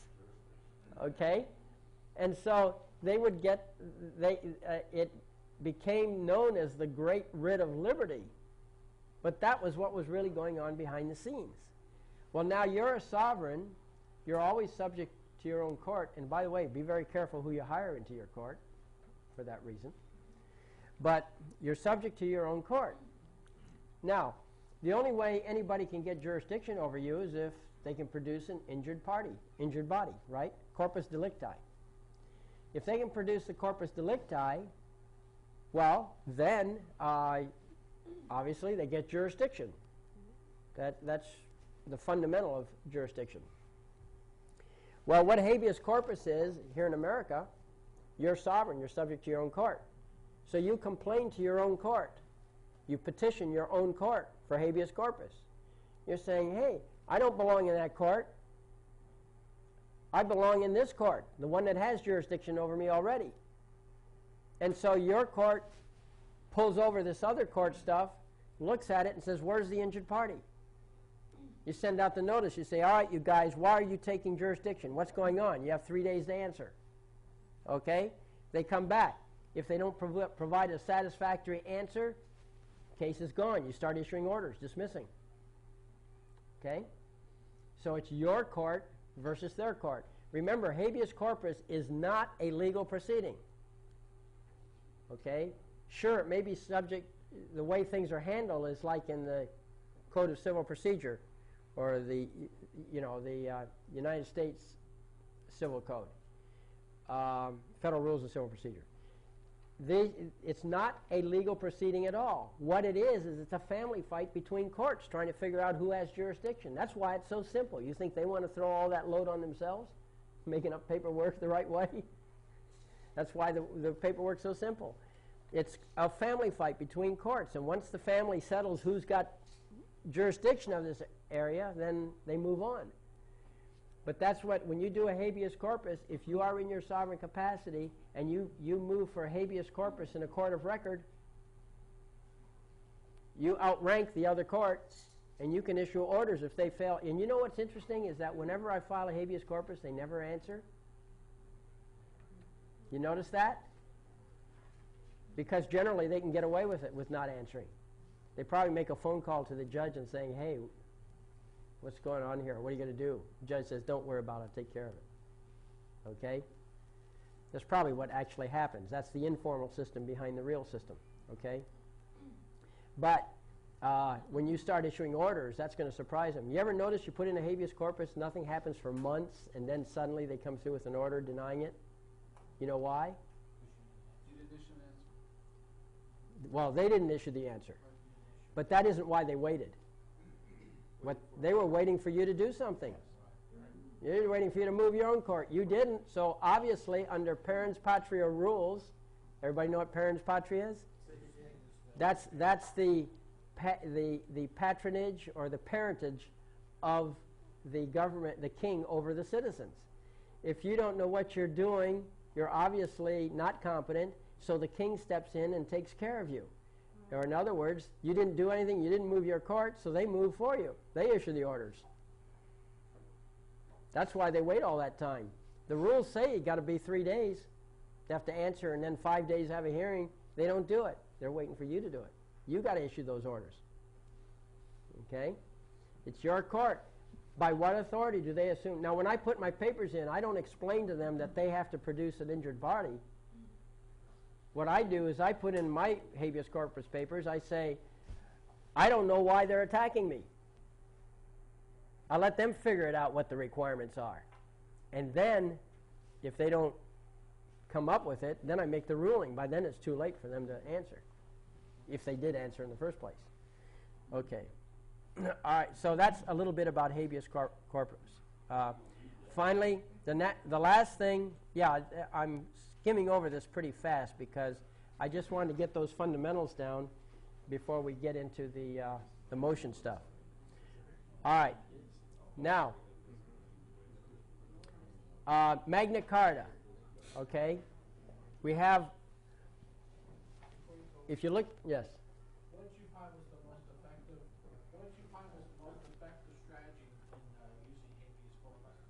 Well, first of all, we haven't had any real luck with it. We've been able to, like, shock them, and then it takes some time to figure out what to do next. You did have luck. I did it and it worked. Oh, you did it and it worked? Yeah, I emailed you and you said what to do. They sent it over to the appellate court.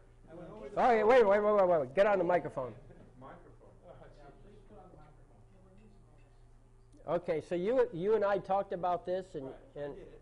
And I'm gonna is the switch on? Is there a switch on there? No switch? Is the mic on? Well, there's a little thing at the bottom, but that's the whole thing. Is the microphone on? It should be on. We're checking now. It's not. No, Go ahead and talk. Hello? No, Hello? it's not. Yes. Wait a minute. Hello? No, it's not Testing. on. 1, 2. Now. Hello? Yes. Okay.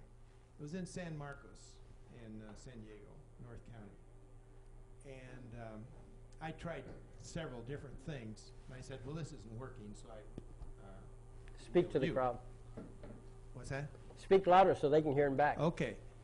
And so I sent in the habeas corpus, and they gave up, sent it over to the appeals division, whatever that was, and they told me where that was. And I went over there, and I said, okay, where is the papers? They didn't have it. I said, well, file this. And what I did is made an order of the court as one of the people to dismiss the case completely. And it's on the top. Now, she didn't take it and stamp it and file it. She said it stamped it with something received. I says, fine, put it in there. Right. Never heard of them again. That was about 3 years ago. Okay, so it stopped them. We've been good at stopping people, but we haven't been good at collecting judgments and things. I'm sure we'll get there eventually, but at least we've stopped them.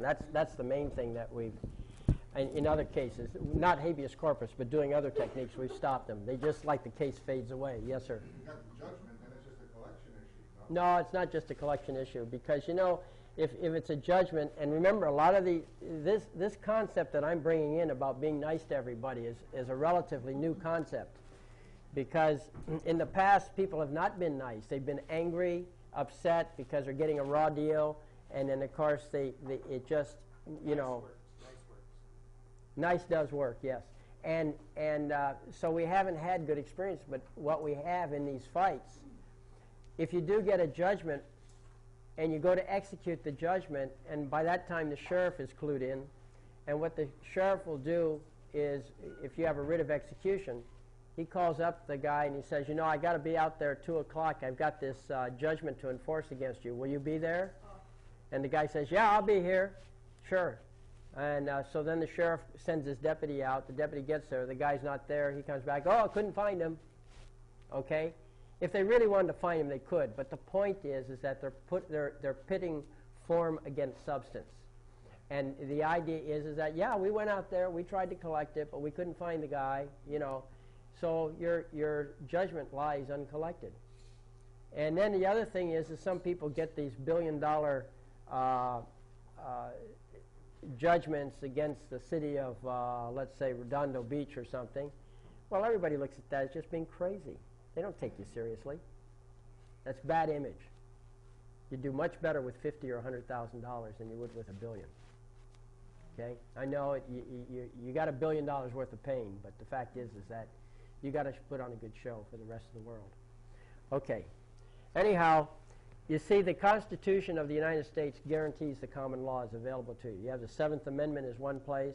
Article 3, Section 2 says that the judicial power of the United States is available to all cases in law and equity. Well, in law means common law, okay? Statutes are actually equity. So the judicial power is available.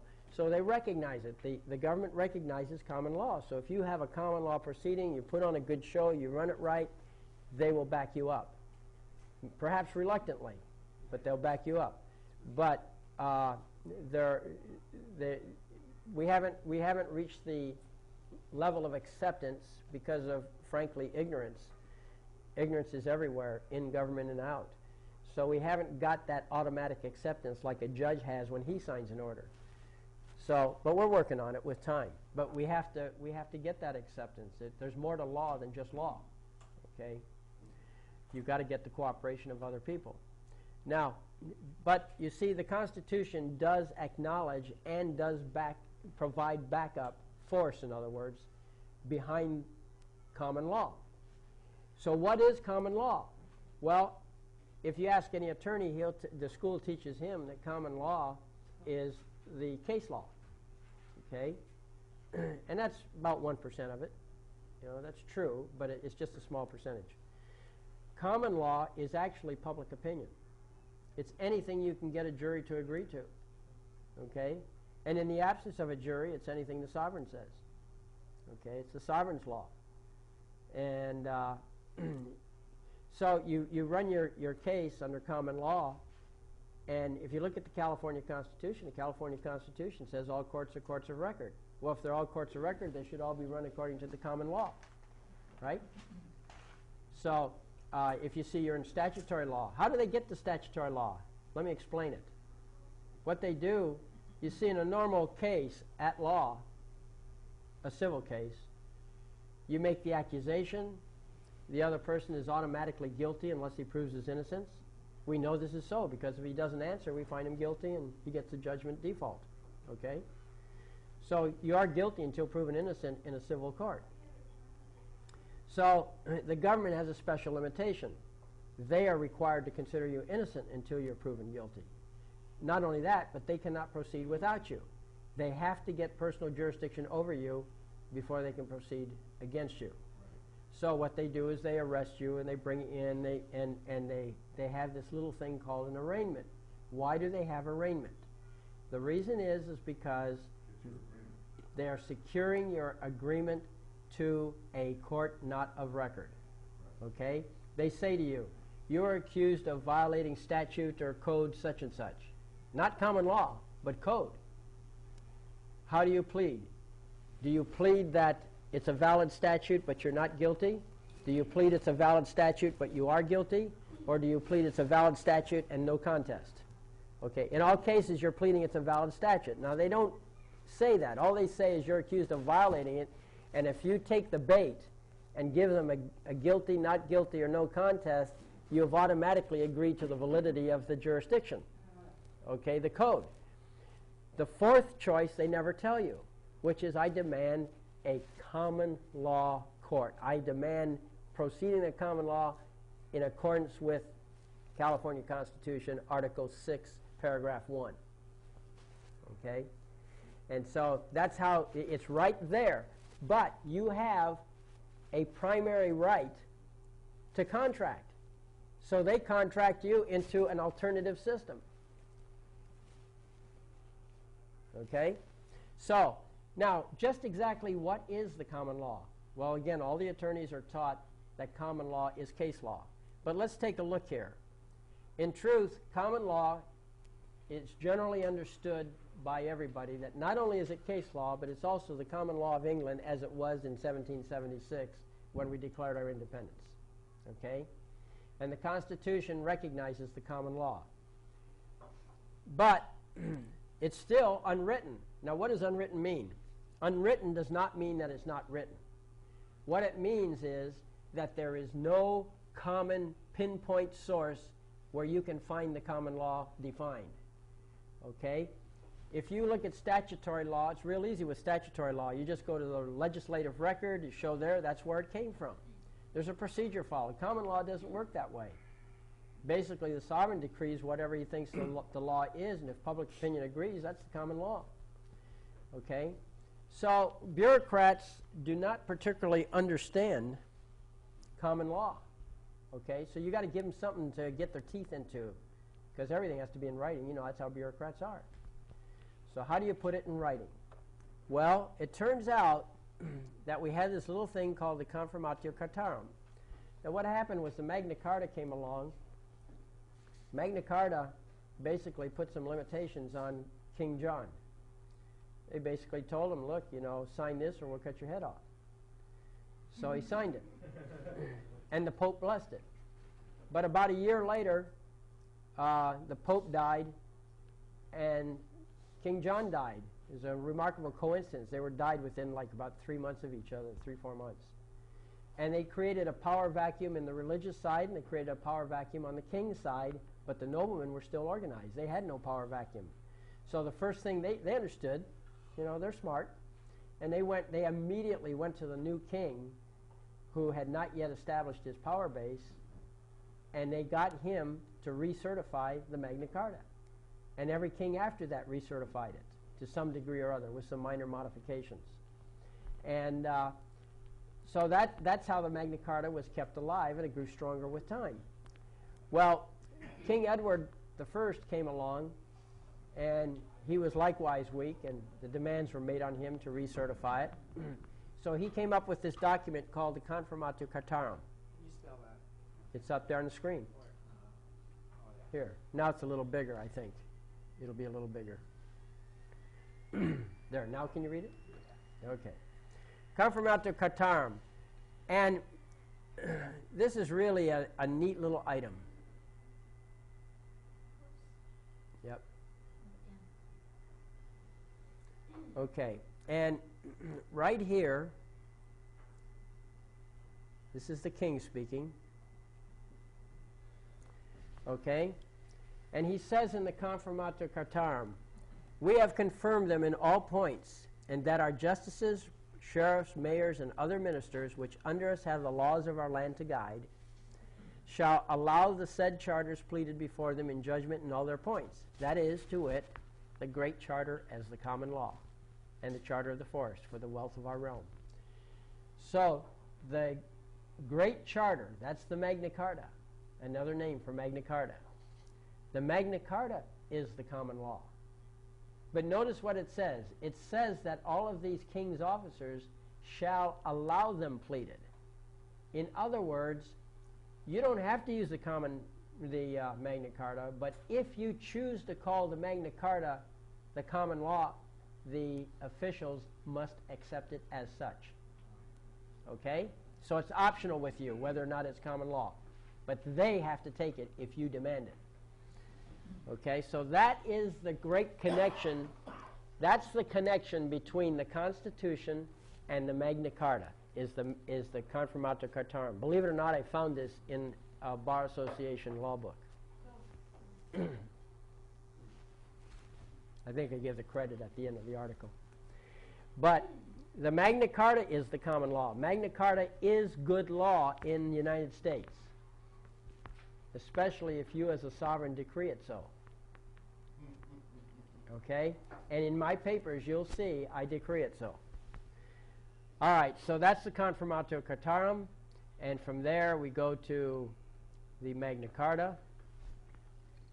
And the Magna Carta has a variety of things that are kind of handy. The one that I'm looking forward to developing sometime in the future is Article 61. I love Article 61.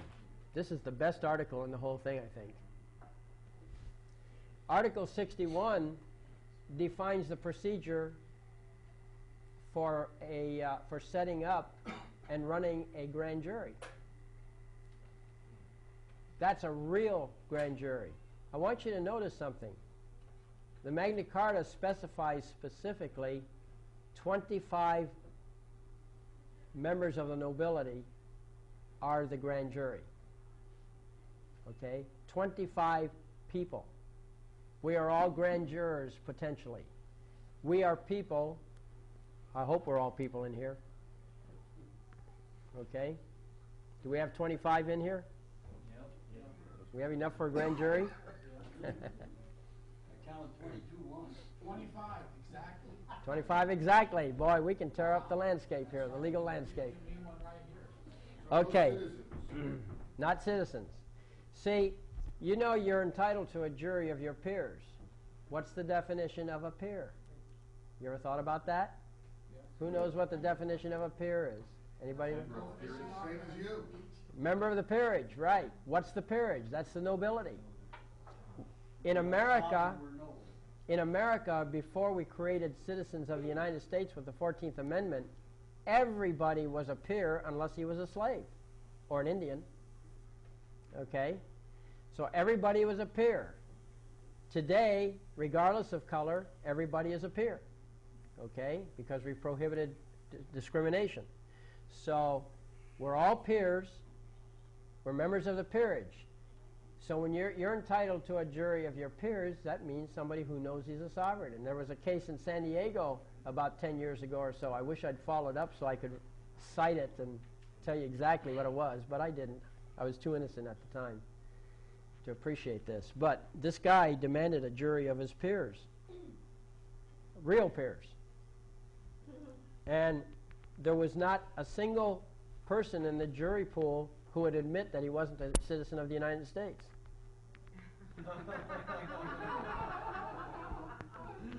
They all insisted that they were subjects, right? Subject to the jurisdiction. Well, that's not a peer. So finally, the judge ordered the sheriff to go out and gather up some peers.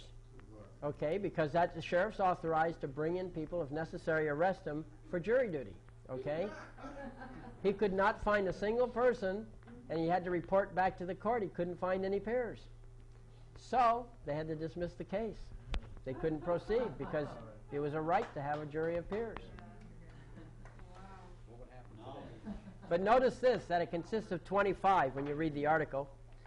And the thing is that, in fact, here it is.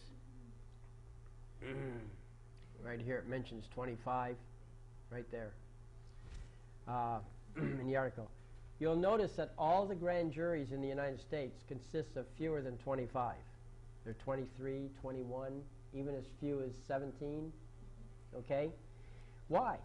Well, it's because they have no real legal power, no lawful power. They have legal power, but not lawful power. Legal means statutory form. Lawful means substance and common law. They have no real authority. And I remember the Orange County Grand Jury did a report on the data processing department of Orange County. And it was a rather scathing report about how sloppy they were, unorganized, and so on, you know. And I remember one of the supervisors saying, well, you know, that's the grand jury's opinion, but they don't really know what's going on and what's happening with data processing, you know. That was his position. He couldn't have said that with a grand jury of 25. And I'll tell you something else that's not well known. If you look up in the code somewhere relating to grand juries, I don't remember where it is, but I know it's there. A grand jury can remove anyone from elected office. Really? It's in there somewhere. Put a grand jury together. Well, let's get busy on that one. Yeah. We're convened right now. Yes. Are you saying that a grand jury to be lawful must have 25 people? So that all these If- grand juries with fewer than 25 are We can just vote now blowing in the wind? They're bogus. and remove Bush. They're accepted, they're followed, but when push comes to shove, as the supervisor said, well, they really don't know what's going on. They just don't understand. He wasn't going to change anything in the data processing department. Yes, sir, you were saying? I said, you mean tell me we can settle this issue with Bush and vote him out of office now in this rules. I'm talking about California rules. Oh, California rules. Right. I don't know how it works federally. I don't know, but it's interesting. Just as a little just to give you a taste of the power of a grand jury, it tells you right here that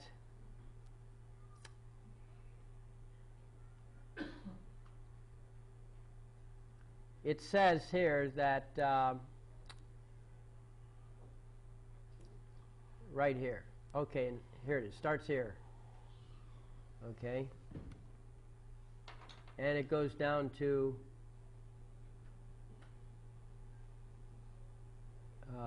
let's see. Goes down a ways wherever the end of the sentence is right here. Okay. Yeah, this is all good stuff right down to here. Yeah, even this. Pretty much.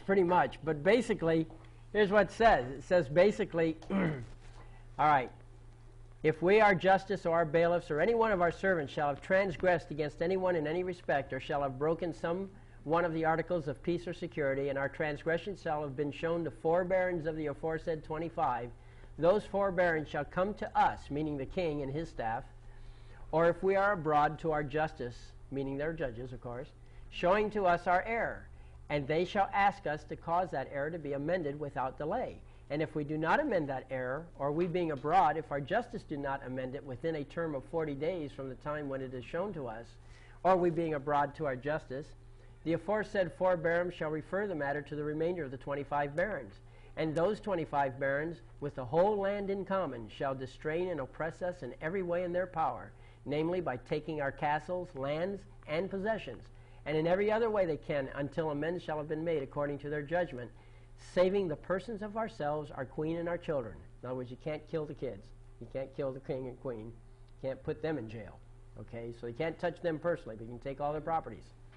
Okay, and when amends shall have been made, they shall be in accord with us as they had been previously. Right? Got to be in accord with us. So the grand jury decides when the fight's over. No one else. There's no other authority. Okay, the grand jury is the sole judge as to when this problem is fixed, or whether it's fixed. And when amends shall have been made, they shall be in accord with us as they had been previously. And whoever of the land wishes to do so shall swear that in carrying out all the aforesaid measures, he will obey the mandates of the aforesaid 25 barons, and that with them he will oppress us to the extent of his power. In other words, the king is pre-approving anybody who wants to help the grand jury go against the king. Okay, it's pre-approved. Yes, sir. If you go into a court, demand a common law,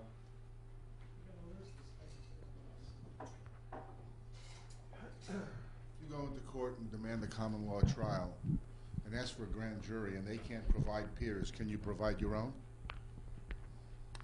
If the court will accept it, I'm assuming you're a defendant. But my question... No, I'd never walk into court as a defendant. Pardon? I would never walk into court as a defendant. Well, then why would you be asking that question? Huh? Why would you be asking? To bring a, oh, I see what you're saying, yeah, right. Yeah. Okay. If you're the plaintiff, like in a counterclaim, if you're the counter plaintiff, Yeah. you own the court, why would you want to dilute your authority with a jury? Let the defense ask for a jury, if that's what they want. And usually they don't, because then they know they're cooked, because they're usually very unjust in the issues we handle typically. See? But, you know, look at traffic court. Traffic court, they secure your agreement for the Nisi Prius court, in other words, not a court of record, and they run it guilty until proven innocent, right? You've seen it. That's how it should be.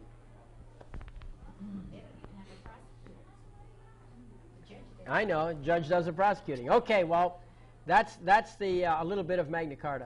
Would you define baron? A baron? Well, that's one of the class of nobility. Let's see. I think if we somewhere in here, that's not the subject for today, but somewhere in here I provide to you a list of the ranks of nobility in England. I don't know where it is. It's somewhere on here. Anyhow, all right. So that pretty well covers the overview. Yeah. Well, lunch is at 12 and it's 12. Ready? Yeah, I know it. I bore you so. Time just drags on. Yeah. Well, you mentioned that you're going to mail the CD. Are we through recording? Okay, let's take a break. All right, everybody, would you please? It's Dazzle. Yeah. Okay, well, we're going to talk about motions. And so, going back to the main website, let's see. Here we are. What is that website? Yeah, well, it's actually a program on the computer called Dazzle. So, right. It's kind of a neat one. Okay, so we'll go back to procedure. Okay. Now, what I'm going to talk about is motions. And this is going to be about the form of motions. Okay? I'm not going to get into substance. There's many different kinds of motions, and whatever there are, I'm not going to talk about those. What I'm just going to talk about is the form of motions, how the paperwork should be assembled, what it should look like, and so forth. But once you understand motions, you can do just about anything with a motion. Yes? Is this on the website? No. It will be. Right now it's not. It's on the CD. But I will be putting this up because now I've modified it. The CD pretty much parallels the website. Some things I don't have on the website, like for instance Title 26, Title 28, Title 18, you know, those things. I don't have those on there because you get them on the internet anyway. You know, those are publicly available. But, yes? Well, the problem with that is they don't publish the head notes and Neither do I. I don't publish the head notes and footnotes either. Okay? Not really. But I've got these things off the internet. That's where they came from. So I know it's available. Well, I'm gonna start working on that right away. I suppose I'll have them mailed out by Friday, I'm sure. If you want to wait tonight, I'll get you the DVDs of this side. Yeah. So anyhow, okay. Well, anyhow, we have the. We're going to talk about the form of motions. Now, here's the thing. We have here you are, here I am. If I want something from you, I ask, right? I just whatever. I can ask any question. Whether I get the answer I like is a whole another possibility. But the fact is that if I want something from you, I ask you. We need something from you. I don't have it. For you to turn your mic up, please, or have. Okay. Yeah. Your mic is not working at this time. Oh. And part of it is the air conditioning. The fans are there. Okay, but is that a little better? That a little better now? Okay, a little bit of a ring there, but I guess a little feedback, but we're okay. All right, so with motions, motions, basically all a motion is it's a letter you write to the court asking the court for a decision. The first motion that you write is not called a motion at all. It's called a complaint. Okay? But the idea is basically the same. You write a letter to the court, and you ask the court for whatever you want, and then the court responds. And then, of course, in fairness, the other person gets a chance to respond to whatever your motion is. So there's a procedure to follow. But every motion has 5 basic points, okay? or 5 basic papers that are required. So the first one is a notice of motion. It's a little unfair for me to make a motion to the court and not tell you about it if you have an interest in it. Yes, sir. What's the difference between using a motion and petition? Nothing? See, there's only 2 kinds of paper. There's only one kind of paper when you get right down to it. It's called, you know, in substance, it's a motion. You're asking the court for something, and the court's going to respond with a yay or nay. But the first paper that you file in, the first motion you put in, is called a complaint or an action in law. After that, you make motions, And some motions are very specialized, like you have a motion to quash, you have a motion for reconsideration, you have a motion to vacate judgment, you know, but it all boils down to the very same thing, and that is that you're presenting a question to the court and you want an answer from the court, yay or nay. And of course, as I discussed earlier today, you'd like to have the right decision come back, and so it's good for you to be in charge. You know, make it your court when you make that motion. But the idea is that you're writing a letter to the judge, or not the judge, I mean to the court, and you want that court to come back with an answer. And of course, you're fighting for your side. So you need to format these things correctly. And there's a standard way to format it. And if you do this, it makes it a lot easier for everyone else, because everyone else is looking for you to format it that way. And if you do it that way, then it's easier for them to absorb what you're getting at when you're getting at it. So, but the first thing is you got to put in a notice of a motion. Hey, everybody, I'm going to ask the court this question. Be there or be square.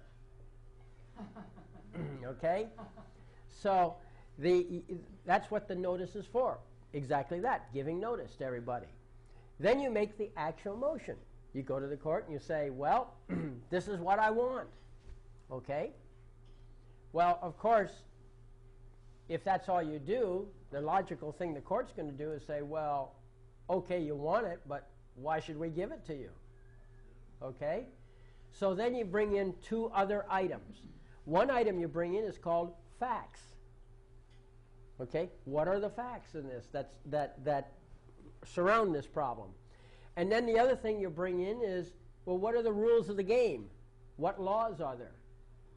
Or if you don't have any laws, what philosophies you have, or something, you know, some authority that the court can look at and say, oh, okay, that makes sense.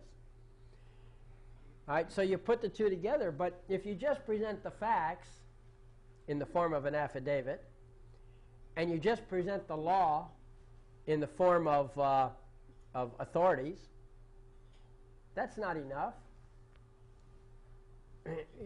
Basically, if that's all you do, you're asking the person, court or anybody else that you present it to, if that's all you do, you're asking them to do your thinking for you. And you want to do their thinking for them. It's much better that way. So you, in your paper, you include also your arguments. Why is it? How do the rules of the game combined with the facts of the matter come together in order to deliver to you the very thing you want out of the court? That's called argument. Okay, so we have argument. That's the C there. Now, it's true that you put together a notice, you put together a motion, you put together your points and authorities, and you file it with the court. But how does the court know that, although you have the notice, motion, and affidavit and points and authorities, how does the court know that the other side got proper notice? So you've got to put in a paper with the court telling the court that yes, indeed, everybody got a copy, and that's called a proof of service. So now the court knows that, well, you were polite, you were fair, you gave them their notice. Now the court doesn't care if they don't respond. But if you put in a motion without a proof of service, the court is very much concerned that this is a one-sided deal. Okay? So they want you to notify other people. All right, and then you have a proposed order. Now, the rules of court, if you look at the federal rules of civil procedure, and I believe it's also in the state rules, but I'm not sure, attorneys are prohibited from submitting proposed orders. Okay? They may not do this unless they get the court's permission. Okay? There's a very good reason for that. Attorneys are not sovereigns. They are officers of the court. Their job, in fact, their primary job, their primary duty is to the court. Their secondary duty is to their clients. Okay? And by the way, you'll find that in American jurisprudence, AmJur. I don't know, it's first, second, or maybe all three of them. But you look up an attorney, you'll find out that an attorney's first duty is to the court, second duty is to the client. Okay? So that he's an officer of the court. The theory is, and this of course doesn't work, but the theory is that all of these attorneys are actually counselors, and they all have a common interest, that is to seek the truth. Right. Well, I tried to warn you. But that's the theory, okay?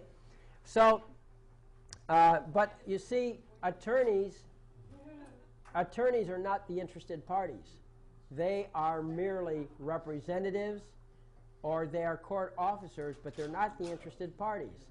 And because they're not the interested parties, they really don't qualify to decide what orders should be or not be.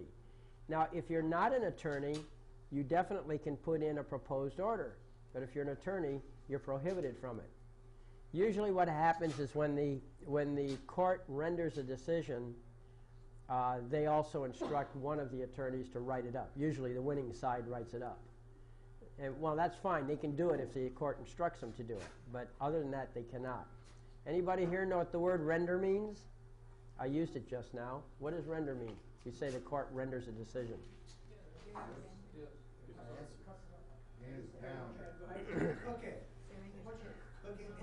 It's not a decision at all. It's a proposed decision. Okay? There are cases where that got appealed, where the judge issued a decision, but when the decision actually got on paper, it went the other way. And it got appealed, and the Supreme Courts have said a decision's not a decision until it's on paper and signed.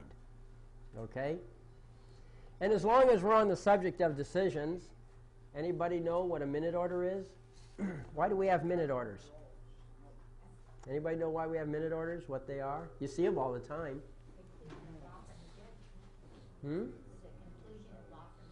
No, it's not a conclusion of law from the judge. It's not a decision. It's not an order. It's not a ruling even. It's an accounting of the days of decisions. Not even that. A minute order is not part of the record. What it is that you have to look back in your court history to understand this. Back in the good old days, several hundred years ago, all opinions or decisions of the court were written in a large hand, great big letters on the paper, and delivered to the parties. It was written in large hand. The clerk kept notes of the court procedure. Those notes were written in a small hand, minute hand. Okay? So minutes of the clerk, or minute handwriting, is merely notes of the clerk and have no legal standing. Okay? No legal standing. Now, all these courts are issuing minute orders when they issue it. Can you have a clue why they issue minute orders instead of an actual order? Well, I'll tell you why. I'll tell you why. The California Constitution requires that all courts in California be courts of record. Now, you know what a court of record is, right? We went through the 5 requirements. Now, but they're conducting courts not of record. True, they're keeping a record, but they don't meet the qualification for that term of art, court of record. So how can they have a court not of record without violating a court of record? Okay? Well, what they do is they issue minute orders.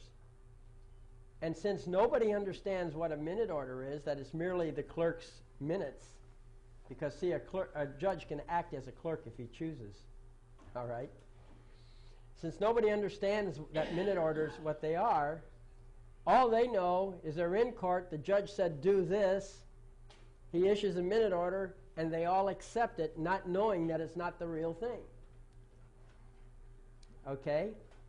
And of course, if somebody violates the minute order, they can be persecuted as well as prosecuted for contempt of court. But it's only because nobody understands that that minute order is not a real order. Okay?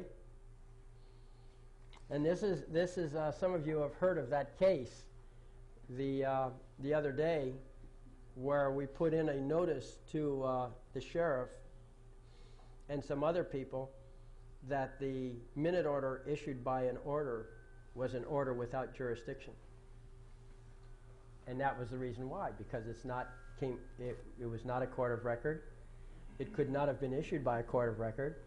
It was a decision purely out of a nisi prius court, accepting that it wasn't even a nisi prius court because, after all, the person did object. So, there you are. So, anyway, enough of that. So let's go back here. So that's the overview of a motion. And there's a seventh item here, which is after the order is produced by the court, then the winning party typically sends out a notice, or the clerk can send out a notice to all the parties saying what that decision was. So it's called a notice. And of course, a notice of ruling is exactly the same format as a notice of motion. It's just that we're saying what the decision was. So let's take them one by one. Let's talk about first what the notice looks like. Here is a notice, okay? It has a format that you're all familiar with. All right, what's going on here? Try this again. Click the top button. Which top button? Okay, the one you had on the back one. Try it again. Cancel and click the top. Up here? No, click the notice of motion again. Right here. Right. Okay. Now click the top button where it says open. Oh, there it is. You're right. Got it. Right. Okay. This is supposed to go. I hear it spinning up. Here we go. It's a Microsoft Word file. Sorry, didn't mean to advertise Microsoft. Okay, now this is a notice of motion that actually came out of a case. Okay. I had a case here. Now here was my problem. Some people were taking care of my dad, and when his mind was failing him, they got him to sign away the title to his home. Okay, there's a name for that. It's called undue influence. Okay, and normally undue influence is an equity issue, but nevertheless this happened. So I decided to sue some people, and we had some complications along the way. Well, we arrived at a point where he passed away. So when that happened, since he was the plaintiff in the case, normally a case dies. Okay? That's it. Unless it involves property. If it involves property, then the case can continue, but you have to find a substitute plaintiff. Who's going to step in for the old plaintiff? Well, since I was the logical heir to the property, and I was also present at all times when the offenses occurred against my dad, like for instance when the nurse came to take care of him, the property manager of the mobile home park came out screaming at the nurse, telling her she shouldn't be here, stuff like that. Really unreasonable people, I think.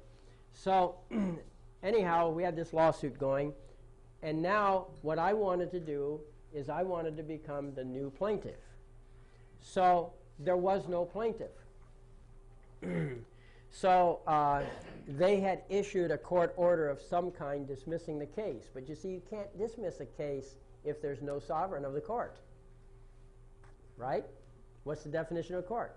Person in suit of the sovereign. Well, if the sovereign dies, you're left only with the suit. You can't do anything. No orders can logically or legally or lawfully be issued by the judges. But they did it anyway.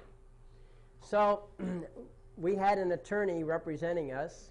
I did all the work, and the attorney just signed the papers. but he was very helpful and very reasonable with his fees because of that. Really good guy, as a matter of fact. And one of the few good attorneys I've ever met, actually. But he, when the case was basically done from his point of view, and our cause basically was gone, but I had decided, well, heck, I think I'll just kind of continue on with it because I'm getting a legal education out of it, see? So the first thing I did is I had the attorney sign off of the case, and I sign on. That's the substitution of attorney. So I was actually the new attorney for the case, which is okay because I'm not representing anybody, you know. The plaintiff is deceased, so it just has an attorney. But get this, I'm the only legitimate officer on the plaintiff's side of the case, on the king's side. So this motion here is a motion to add me on as a plaintiff. Okay, but I think it really illustrates the principles involved here because this was done exactly according to book. So here we have, the first thing is a notice of motion. So that's my name in the upper left-hand corner. That's my old phone number. Don't call it. That person no longer is. I don't know who has a number now, but that's my old address. But anyhow, so William C. Thornton was the prior plaintiff, and this is a notice of motion for substitution of plaintiff ex parte. Now, ex parte means without the other party present. Now, I was making this motion essentially ex parte, but as a courtesy, I was letting other people know. See, when you're ex parte, you don't have to let them know. Not necessarily. But if you let them know, it's kind of nice. And this was, you see, these were issues that weren't really key to them. But I still let them know. Anyway, so it was ex parte, but there's really no difference between ex parte and a regular because the idea is you're giving notice to people. Okay? And so we have these defendants. Now, I also want to tell you that when we sued, we had all these defendants. They did a countersuit. Okay? And this heading that you see here shows the proper format for a counter suit or a counter claim or a counter complaint. Any of those terms, this is the proper format. You'll notice that on lines 10 through 15, it has the plaintiff and it has the defendants. Okay, that's your normal form. You've all seen that. And of course, always on line number 8, never any other line, you have the name of the court, Superior Court, right? All right. But in the counterclaim, this is a suit going the opposite direction. Same case number, but the opposite direction.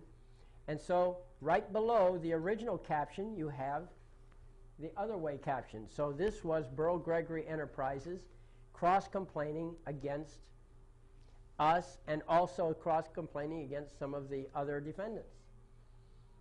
Basically, I think his original cross-complaint was that he didn't want to be held liable. He was trying to pass, if he did lose, he wanted to pass it through to the other defendants. That's what it amounted to. But anyway, that's the layout. In this case, it said cross-complainant. If you do a counterclaim, when you're at law, if you do a counterclaim, then where it says cross-complainant, you would put counter-plaintiff. Okay? And down below, they would be counter-defendants. Okay? And now is another little side note, because I like to throw these things in. Let's say that somebody throws a rock at you while you're driving your friend's car, okay? And you get injured. Okay, so you're going to sue the rock thrower, all right? Now, the owner of the car that you had borrowed says, I don't want to mess with it. And you're saying, well, come on, you should sue him because, you know, you're in it with me. I mean, it was your car, and if you sue too, your testimony and all that adds to my case, you know? So you should be there. And he says, no, I don't want to bother with it. But what do you do when you have a reluctant co-plaintiff? Well, what you do is you add him to the suit. You make him a defendant, and you identify him as an what is it? A adversarial co-plaintiff or something like that. What is it? Hostile co-plaintiff. That would be it. See, so you're naming as a defendant, but you're saying, hey, you're coming into this suit whether you like it or not. Okay, so that's how you can do that sometimes, and you can have fun with that. So I know that can be a problem sometimes, that people won't cooperate when they really should. So just as you can subpoena witnesses in that don't want to testify and don't want to get involved, you can bring in co-plaintiffs whether they like it or not. Okay, but anyway, that's the format for it. Now, typically, you have your case number, okay, and you have a notice of motion for substitution of plaintiff. Now, that little caption up there, sometimes clerks are very sensitive. If you call something by a notice or motion or whatever it is, you get these terms down right, they accept it. If you get the terms down wrong, they don't accept it. But here's a little hint. You can call it anything you want, because the general rule of thumb is that titles don't count. Okay? What does count is what's in the body of the motion, the actual substance, the writings that you put in it. That's what counts. You could call it a motion to dismiss when it's actually a habeas corpus. Okay? So substance counts, but sometimes to get around clerks, you have to fiddle with the title. So that's what you do.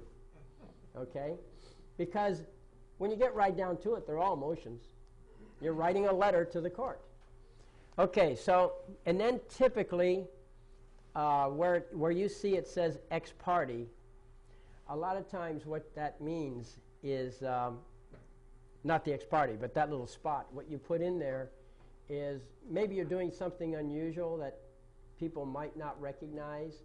So right there you put the code section that authorizes it. You'll see CCP something or other, or CC something, Code of Civil Procedure or the Civil Code, or Penal Code such and such. Penal Code authorizes it. So if you are using the statutes or you are using the codes, if you put the specific code right in that little space where it says ex parte, that within the parenthesis, then people know that you've got some legitimacy there, even though it's unusual, okay? And then they can look it up themselves. So just the whole concept, the whole idea of that top part of the paper is just to make things easier for people to get focused on what you're doing. That's the idea. Now, none of it affects you. What only affects you is the body, what you put in the body. But this helps the reader. You're trying to communicate, and this helps to clarify things for people. Okay, then typically, when you go up to the window and you say, I want to make a motion, you get a date from the clerk. Now, different courts have different policies.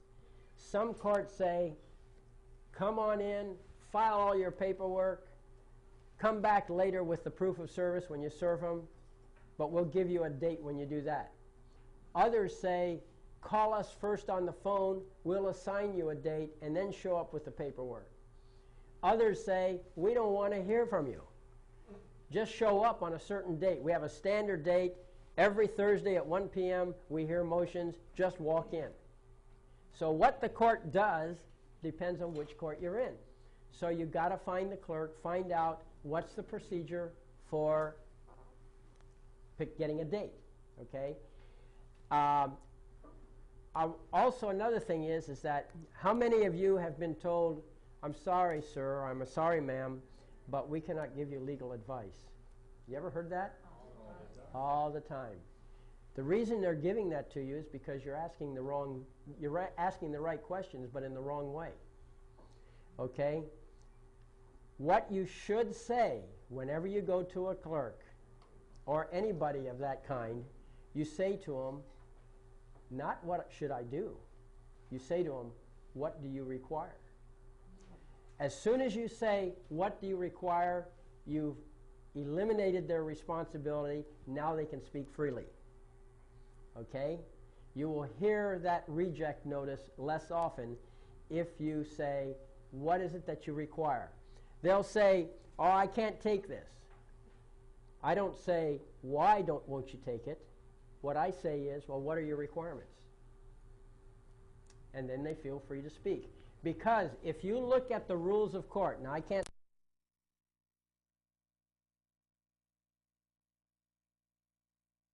speak for every court, but I do know that in the Orange County Superior Court, the clerks are specifically instructed to be helpful. Okay? It is their job, and it's in the rules. It is their job to help you, not to advise you. Okay? So what's the difference between being helpful and advising? Well, it's the difference between what should I do and what are your requirements. Okay? So make sure you ask the question. It's not what you asked, it's how you asked it. Okay? All right, so anyway, typically you get the date, you get the department it's going to be heard in, and you get the name of the judge. That's typically, and you put just right there those 3 little lines, and that you put that on all your paperwork for that specific motion. That helps to orient people. Now this here, of course, is just a notice of motion. Okay? So that's what it says. And here's the notice of the motion. To all interested parties, please take notice in the above entitled court that on January 15th, 1987 at 1 p.m. or as soon thereafter as the matter may be heard in Department 430 of this court located at 125 7th Drive, Santa Ana, California, William R. Thornton will and hereby does move for an order substituting the plaintiff in this action. And then sign it as a petitioner. Okay? That's it. It's just a notice. Just saying, here's just a brief statement. This does not have to be legally correct. Okay? Because you're not asking anything. You're just pay attention. Now, as a matter of writing technique, I want you to notice that to all interested parties, please take notice. It's all capital letters. Okay? The rest is in upper and lower case. Why is that? Well, I cannot give you any good reason that you can check. Okay? So all I'm going to give you is hearsay as to why that's done. But I've seen it on a lot of papers that they open up with capital letters. But I was talking with a person one time who said that he had been in Washington, D.C., and he went to some court in Washington, D.C., and he filed a paper up there, and the clerk told him that they couldn't accept it. And then the clerk paused and looked at it and said, oh, it's in all capitals. Now we have to listen. That's all I can tell you about what the story I heard, okay? But you think about it. It's true. All caps is yelling on paper. Okay? And what did the town crier go do back in the old days? Because a lot of this stuff is based on ancient custom. The town crier went down through the town, ringing his bell. 12 o'clock and all's well. Or else he had some news notice that the neighborhood should know about. They had town criers back in olden days. Okay? So you yell at the person, you say, hey, wake up. I got to say this to you. Listen. That's all caps. And then you speak in ordinary tones, because now you should have their attention. And they can't say they didn't know because you yelled at them. That's my off-the-cuff theory on it, okay? But it is a fact. You look at papers, and they do have all caps on them, you know, in that first opening line a lot of times. Yes? Caps means conspicuously different. Caps means conspicuously different. Okay. Well, it certainly is. Sure, why not? It doesn't affect my rights, you know, because since I'm sitting in judgment, I'm the tribunal. The sovereign of the court's the tribunal, unless the authority is taken away from him by a jury. Yes, sir. In the Styles Manual of the United States of America, and by professors in all colleges on the English language, the only capital letter that can be used in a name is the first letter. Well, that certainly is their rules. That's against their rules. Anything written in capital letters is fiction. But that's their rules. Yeah. My court. Yes, but the Federal Rules of Civil Procedure and the Styles Manual for the federal government also My court. Huh? I'm the tribunal. How important is what you said to me? It isn't. Okay, thank you. That's the beauty of being in control. You're right, but you see, there's an old saying in common law. It's actually a maxim.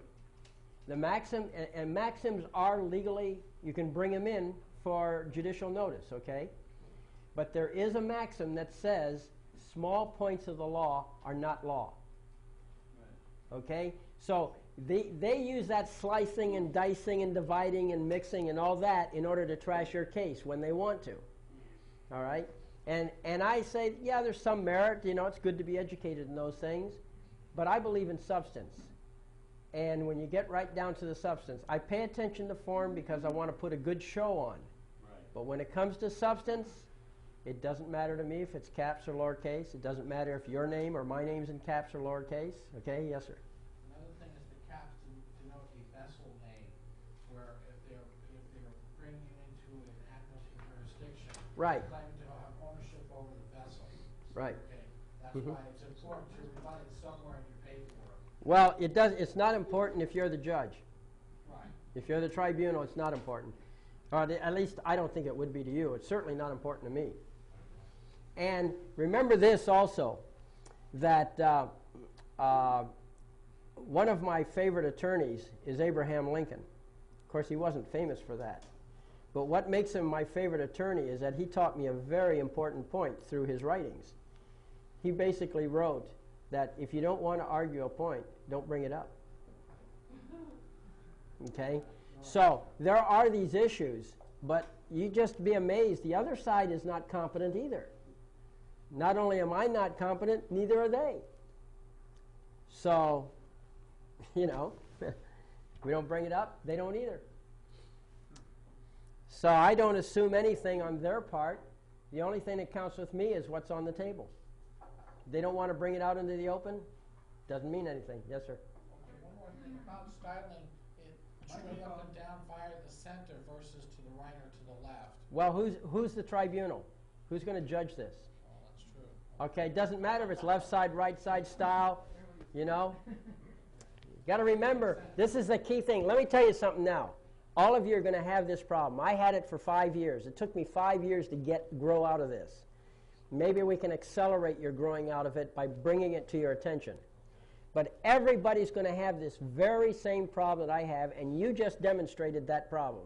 And that is that we keep thinking that the rules are rules for us. They're not. You are cut loose. You're free. When you're a sovereign, you decree the law. You decree what the rules are. Your only problem is that you want to put on a good show so that the rest of the world thinks you put on a good show and that you're right. That's the primary number one criteria, okay? Number one. So if caps are important to them, sure, I'll put it in, okay? Doesn't make, I'm the guy who's the tribunal. They don't know that. They think the judge is the tribunal, see? And I let them go on with that fiction. I'm very light on that when I file my case, okay? In fact, the only thing I ever put in my cases relating to sovereignty, personally, is I will say right in the very first paragraph of my lawsuit, I say, I am so-and-so, you know, my name is so-and-so, I'm one of the people of the United States or one of the people of California, either way, and this court of record complain of such and such, and that's all it takes. That one little set of phrases establishes my sovereignty, establishes the common law, and strips the judge of his authority. That's in the example. So you have a footer too, though. It's short and sweet. I like that. It's short and sweet and easy, right.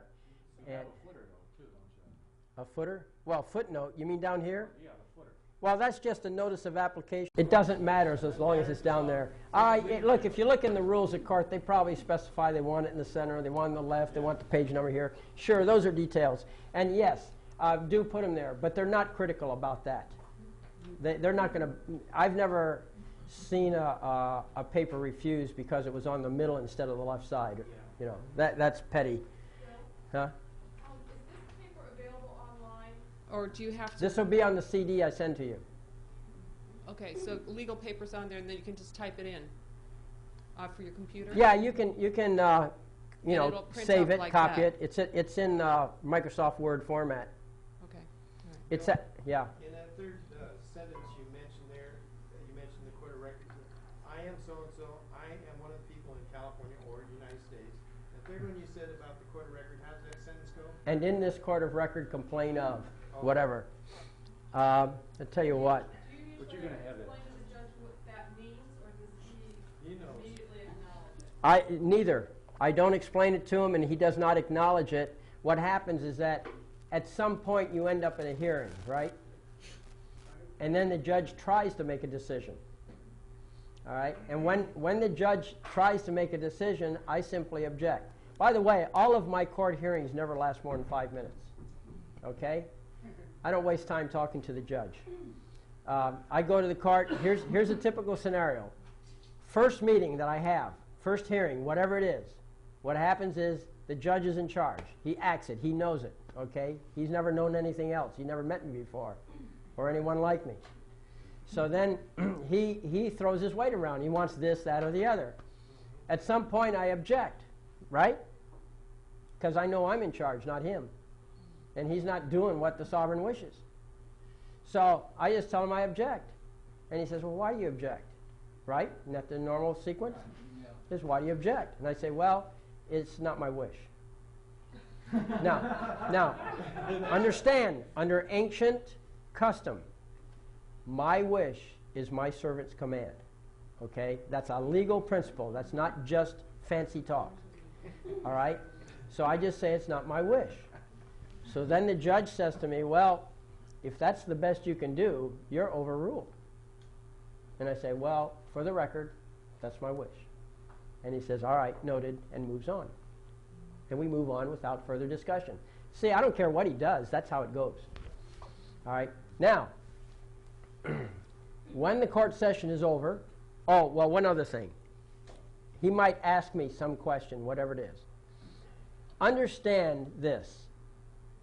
When you have a hearing, all of your arguments, all of your law, all of anything you have to say is already in the paperwork. Okay, there's really no need for a hearing. When you go to a hearing, you are not going there to add anything new. You had your chance to say what you're going to say, and it's all on paper. Okay? All your arguments, everything. So why are you going to a hearing? You're going to a hearing only for one reason alone, and don't ever forget this. It's just one reason that you're going to the hearing, and that's to give the court to ask you a question if it's confused about some point. That's it. You have no right to speak. As a matter of fact, sometimes people show up to hearings and all they get is the ruling. They don't even get a chance to talk, okay? Because they already talked on paper. Right? So make sure you put everything in the paper, because going to a hearing does nothing beyond what you did on paper, okay? Yes, sir. If you don't show up for that hearing, will they move to dismiss for lack of prosecution, failure to litigate, whatever? That can become an excuse if they were predisposed to ruling against you anyway. Okay, but theoretically you shouldn't have to show up. Okay. Okay? If you don't show up, then theoretically they would move on the paperwork, because that's where your real arguments are. Well, that's fine, because that's what happened. The judge made a tentative ruling before the hearing even started. Sure. Sure. Okay, your turn. How would this work in small claims court and or mediation and or arbitration? Well, first of all, small claims court isn't a real court. I mean, if you watch how they operate, that's the bottom of the barrel for anything. Okay? As far as mediation goes and that stuff, I mean, that's not formal court. I mean, that's an attempt to save money, to avoid the expensive formal process. So, you know, I mean, if you're going to agree to alternative methods, that's great. You know, I'm going there as a court of record. You don't say, I am Ken Kellogg. I am one of the people of the United States. You don't start doing that, so you on a brief or anything? Well, you don't, yeah, on a brief you would, but you know, the thing is that I would object to these alternative solutions. Okay? Just if you know, I know they have mandatory procedures in the Roman civil law courts where they say, you know, you have to go through a certain amount of arbitration. In a way, it's good because sometimes you can hash out things informally because that's what it is. They're just trying to cut the costs and get a little more efficiency on this. But, hey, you know, it isn't always satisfactory. So don't even attempt to do that type of thing in those courts? I wouldn't. Well, unless you think you could win. You know, if you think you can win, go for it. But I would always go into it with reservations. I would not accept a mandatory settlement unless it was in my favor. Okay? You know, all it is you're contracting. You have a right to a court, but you're contracting for an alternative method. They cannot force you into it. No. They can force you to go through the motions, but they cannot force you to go into it. No. Okay? And actually, you get real technical, you can issue an order suspending their order, ordering you into the alternative methods. But this is a strategy question, okay? What do you think will work to your advantage? If you think it's to your disadvantage and you want the full dress court, as they say, with everything according to Hoyle, then by gollies, do it, you know? You can force it because you're the boss. Okay, you had a question back here? Or you have one? What are the rules and what requirements are there to move the court proceedings from one venue to another? I don't know. How do you find that out? Well, you look in the rules of court. Or probably the Code of Civil Procedure has it, if you're talking about California. Yeah, you know, there are rules for changing venue. And as a matter of fact, why don't you just go to, you remember earlier I suggested Matthew Bender? Or did you come in late? Okay, well, I mentioned Matthew Bender because Matthew Bender, the publications, there's two of them. There's one that's called Forms of Pleading and Practice, of which I have a sample on here. And the other one is called Points and Authorities. And these, if you look up change of venue, you'll probably find all the requirements there. Also, in the public law library, they have a set of books called action guides. And these are really super neat. The action guides, they're little books. They're typically a little less than a 1/4 inch thick. And they just go boom, boom, boom, boom, down the line, just the steps you go through on something. You want to do a change of venue? Look up one of the action guides and change of venue. And it's really nice. So that's what you should do. No matter what you know, the key to success is research. So be sure to go to the library, and my primary research is Matthew Bender's Forms of Pleading and Practice. My secondary research is such things as the action guides, or sometimes, like at Orange County Library, if you deposit $100 with Orange County Library, you then are entitled to borrow up to 5 books from the library. And it's great. And you can borrow, or 5 items, not books, but 5 items. And I frequently borrow their videotapes because what they do, they'll have seminars for attorneys. And they'll cover a specific subject, and they're on videotape, and it's like you attended the seminar. And you find out some neat stuff, neat techniques that you wouldn't think of. Tell you one of the things that I thought was pretty cute was there was a case in Georgia. An accident had occurred, and there was a whole lineup of cars. And I don't know, 15, 20 cars, something like that. And they're all lined up there. And over this hill at 70 miles an hour or something came this semi. And he just plowed through all those cars, okay? And he kept going. And right behind him was another semi, same company, and now that the path was cleared, he went right on through. Okay, so here these 2 semis went on through. Well, there was quite a large lawsuit for the little girl who was in the last car, and she got killed. And so they got out of that the largest jury award in the history of Georgia. It was something like $5 million at that time. Well, during discovery, the defense wanted to see the evidence because, see, you're entitled to see all the evidence that's going to be presented. You're not entitled to see how the evidence gets interpreted. That's your private strategy until you make your presentation in court.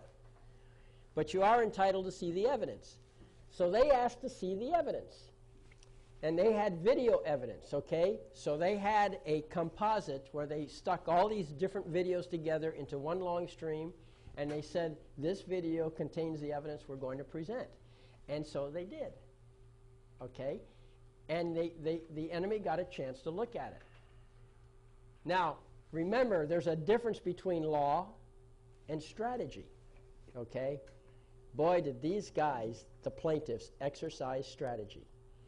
Because when it came time to present their case, they took the evidence that they said they had, that the other side saw they had, but they rearranged the sequence.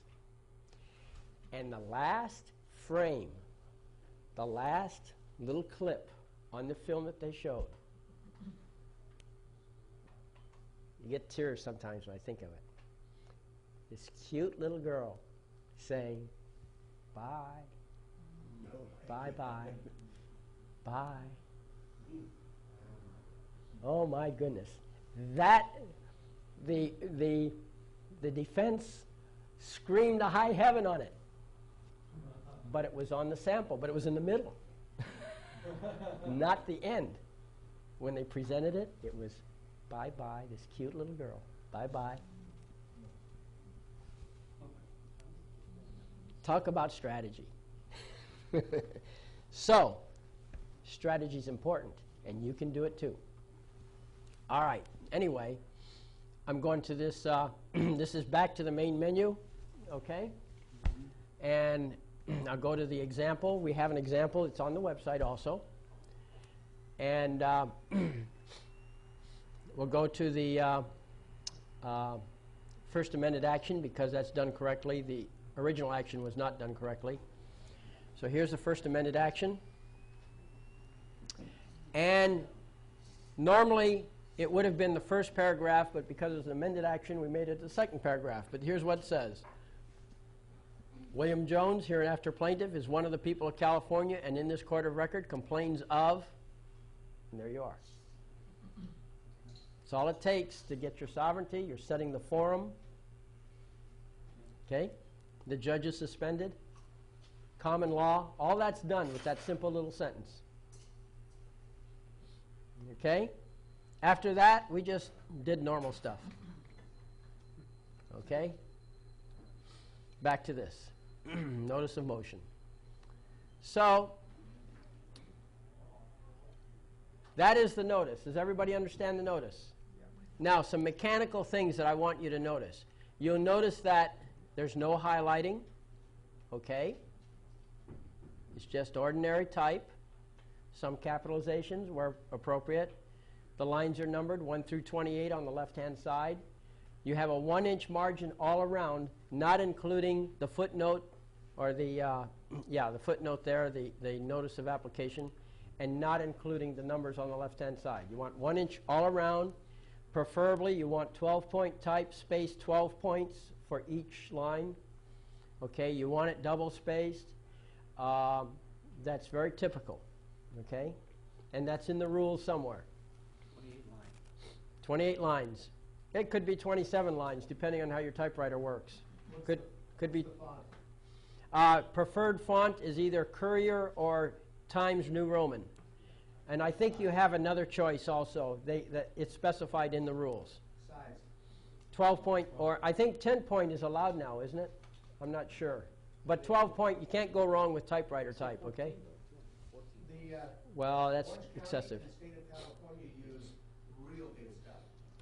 Well, the state does anything it's want, but are you talking about your papers when you file it? Okay. Anyway, follow those rules. They're harmless. They don't affect it, and it makes everybody happy. Okay? So that is the format that you should have. Because this was a countersuit was involved, the caption took a lot more space.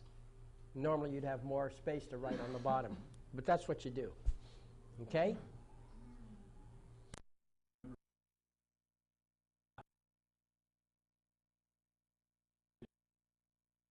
So you can just substitute your own text, but it's Sure. all double spaced, it's red point and arrow, or whatever Sure. it is. And so they are out there somewhere. You have that in Microsoft Word also.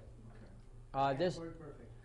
see, you have Microsoft Word here, and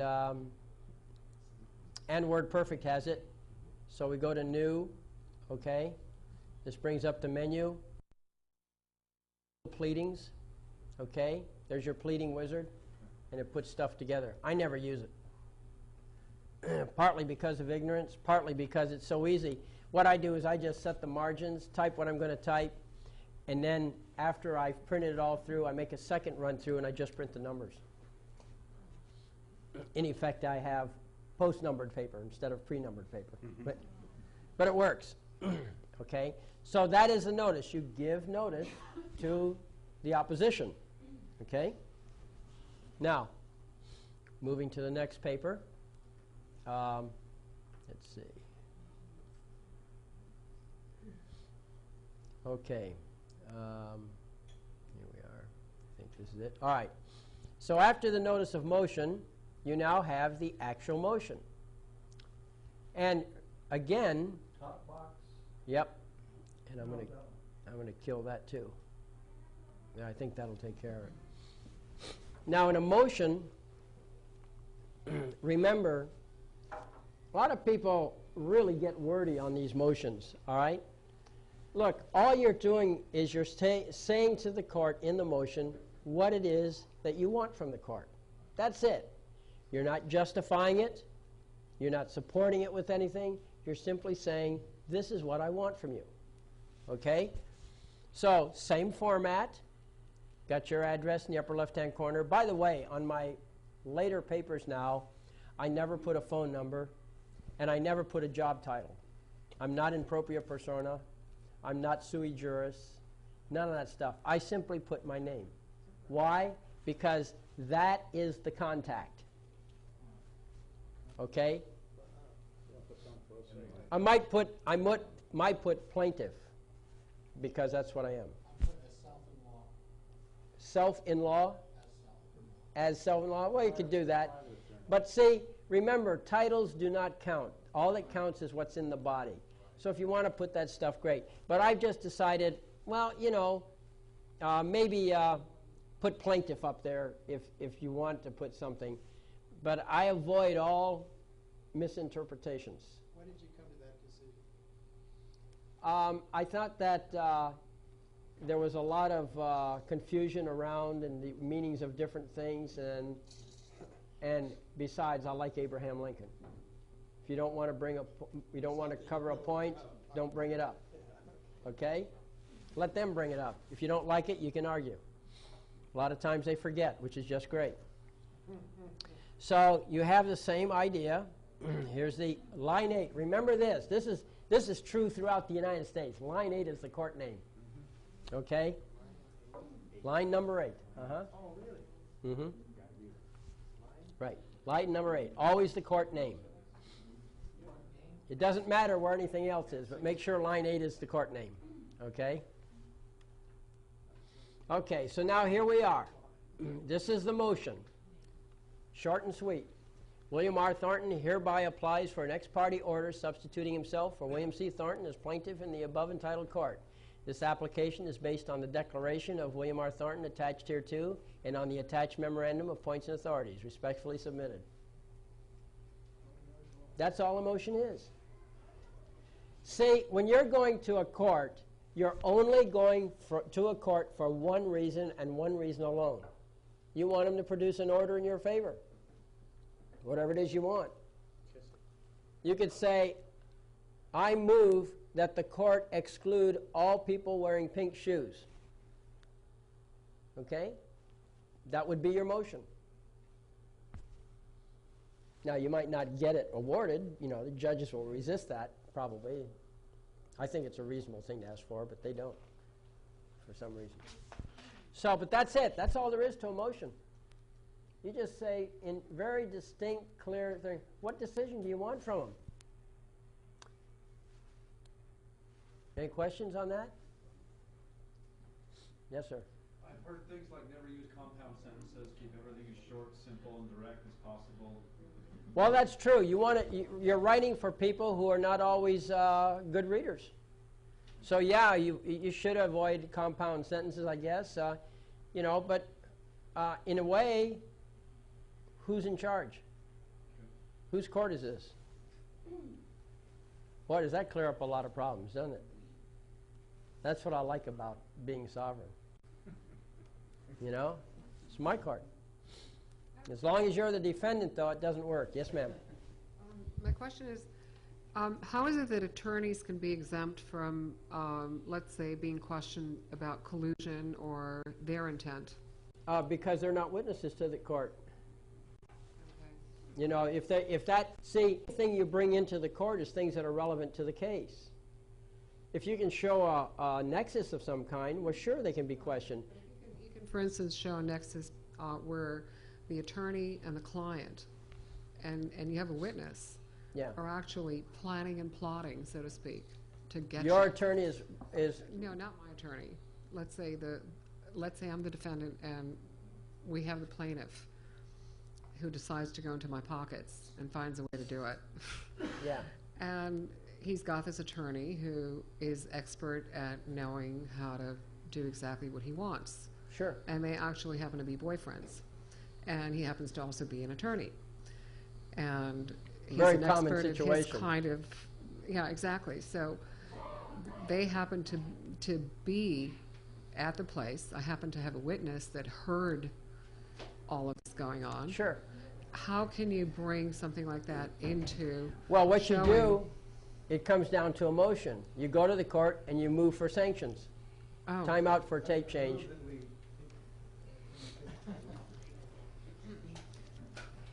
So you actually move for sanction? Why don't you stop the tape just a second so I can do another nose blowing session? So to answer your question about this, you have this misbehaving attorney, which you believe is misbehaving. What you do is a motion. That's what we're talking about, motions. You make a motion. And you can ask for anything. You're saying he's a bad guy, he's unethical, and you want them to extract $100 out of him or $500 or whatever, you know, you name it, okay? But like I said, you can make a motion for anything, you can ask for anything, but there are certain forms that if you follow these forms, it makes it easier. Why does it make it easier? Because they are familiar with it. That's all. You don't have to use the forms, but they're more familiar with it, and if you follow the format, then it's easier for them to take your side. But in this case, what you really want is sanctions. That's what it's called. You ask for sanctions against the attorney because the attorney is doing something he should not. And you have your witness, okay? That's what you do. So it's a question of sanctions. You're welcome. So, all right, so here it is. You see, here is the motion. Just applies for an ex parte order substituting himself. All right? Respectfully submitted. Here we go. Okay, signed, petitioner, dated a certain date. By the way, the addresses on these forms and the dates and so forth, don't look to these forms for any consistency there, because although they came from an actual court case, I might have reformatted them in the light of what I know now as opposed to then, so that these are now correct. All right? So I'm just showing the form. Don't look at the content. All right? So, but that's basically all a motion is, just that little bit. Okay, so let's go back to the next step. So everybody so far understand what a notice of motion is and what a motion is. Any questions about that? No questions? Okay. we'll go to the next step, affidavits. Now, I hear a lot of people say affidavit. It's not an affidavit. It's an affidavit. Okay? Or declaration. Do you know what the difference is between an affidavit and a declaration? Well, in California, on a practical level, there is no difference between the two. But the theoretical difference between an affidavit and a declaration is that a declaration is public and affidavit is private. In an affidavit, you say what you're going to say on paper, and then you file it, and nobody knows it exists except you and maybe the notary if you had it notarized. Okay? But if you make a declaration, that means you've publicized it, you've served it on other people. Now, an affidavit can become a declaration when you go public with it. You don't, but you continue to call it an affidavit because that's what it originally was. So that's the technical difference between them. But in practical terms, it absolutely makes no difference whatsoever whether you call it an affidavit or declaration. It's going to be the same thing. Okay? Now, an affidavit or declaration has certain forms. Now, I want you to know that the volume of lawsuits is so great in California that the Council on Judicial Performance, I guess it is, or is that what it's called, or the Judicial Council, they're trying to standardize some of these forms. So you have forms for complaints, you have forms for summons, you have forms, you know, there's all kinds of forms. They got hundreds of forms. Some of the forms are mandatory. Now, in theory, if you're sovereign, you open your own court, you don't have to pay any attention to that. But the fact of the matter is that these forms exist, frankly, because these problems pop up over and over again. They're familiar with them. And so if you use their forms, you're now giving something that they're familiar with, and it becomes easier for them to either agree or disagree with you. Yes? I have a question. Let's say you have two declarations that are with this attorney that I'm speaking of. And the declarations are untrue. And there are witnesses to refute those declarations. What happens? Their witnesses refute the declarations? Absolutely. Well, why don't you get declarations from their witnesses where they're refuting it? The witnesses did do the declarations, and the attorneys never used them. They said that that's going to come later. Well, do you have copies of the declarations? Yes. Okay. And they're notarized. And you're saying that those witnesses are refuting those? No. The witnesses are refuting the declarations because they were actually there, because all of it is based on hearsay. But they were actually physically there. Yeah, but they made a declaration saying what they saw, right? Let's say the plaintiff's attorney's witnesses made two declarations. Sure. Then I have two witnesses that were physically there and made their declarations to refute what these other declarations are. Okay, so you have a conflict of evidence. Right. All right. Well, you see, when it comes to judgment time, the tribunal, whoever that may be, is going to have to decide which witness is telling the truth. That's a normal problem in any court proceeding. So it's called conflict of evidence? Yeah. Well, if you want to call it that, but, you know, I'm speaking plain English now. You know, you got, here's a piece of evidence, here's a piece of evidence, and they conflict. Well, now you got to decide which one's the truth and which one's the lie. That's normal. That's what courts are for. Okay? So, yeah, you got a problem. So you got to get, if you've got two witnesses that were physically there and you got two witnesses saying that I heard something, well, then obviously direct observation takes precedence over hearsay. And hearsay is not usable anyway unless the person is making a dying statement. That's the only time hearsay is good. You know? What is a dying statement? Well, somebody's dying. Somebody gets shot and he says, Joe shot me, and then he dies. Okay? And nobody saw it, but they did hear the dying person say it. And since he's dead, they will accept that hearsay. When somebody says, I heard him say Joe killed him, that is acceptable in court. That's the only time hearsay is acceptable. I think it's the only time. Isn't it? Okay? All right. So, all right, an affidavit. So every motion must have an affidavit or a declaration of just the facts. Okay? Just the facts. I thought we got rid of that. Open. Yep. Okay. Every declaration must be supported by facts, okay, not opinions. What are facts? Okay, you ever heard of who, what, where, when, why, and how? Yeah. Okay. Facts consist of who, what, where, when, how, but not why. Okay, why is opinion. So, but all the others are factual. Who, what, where, when, why, not why, and how. Okay? That's the factual thing. Also, facts must include 6 senses. Facts must include 6 senses. Hearing, seeing, feeling, smelling. What's the other one? Was it touching? Well, that's feeling. Was it? No, it isn't. No.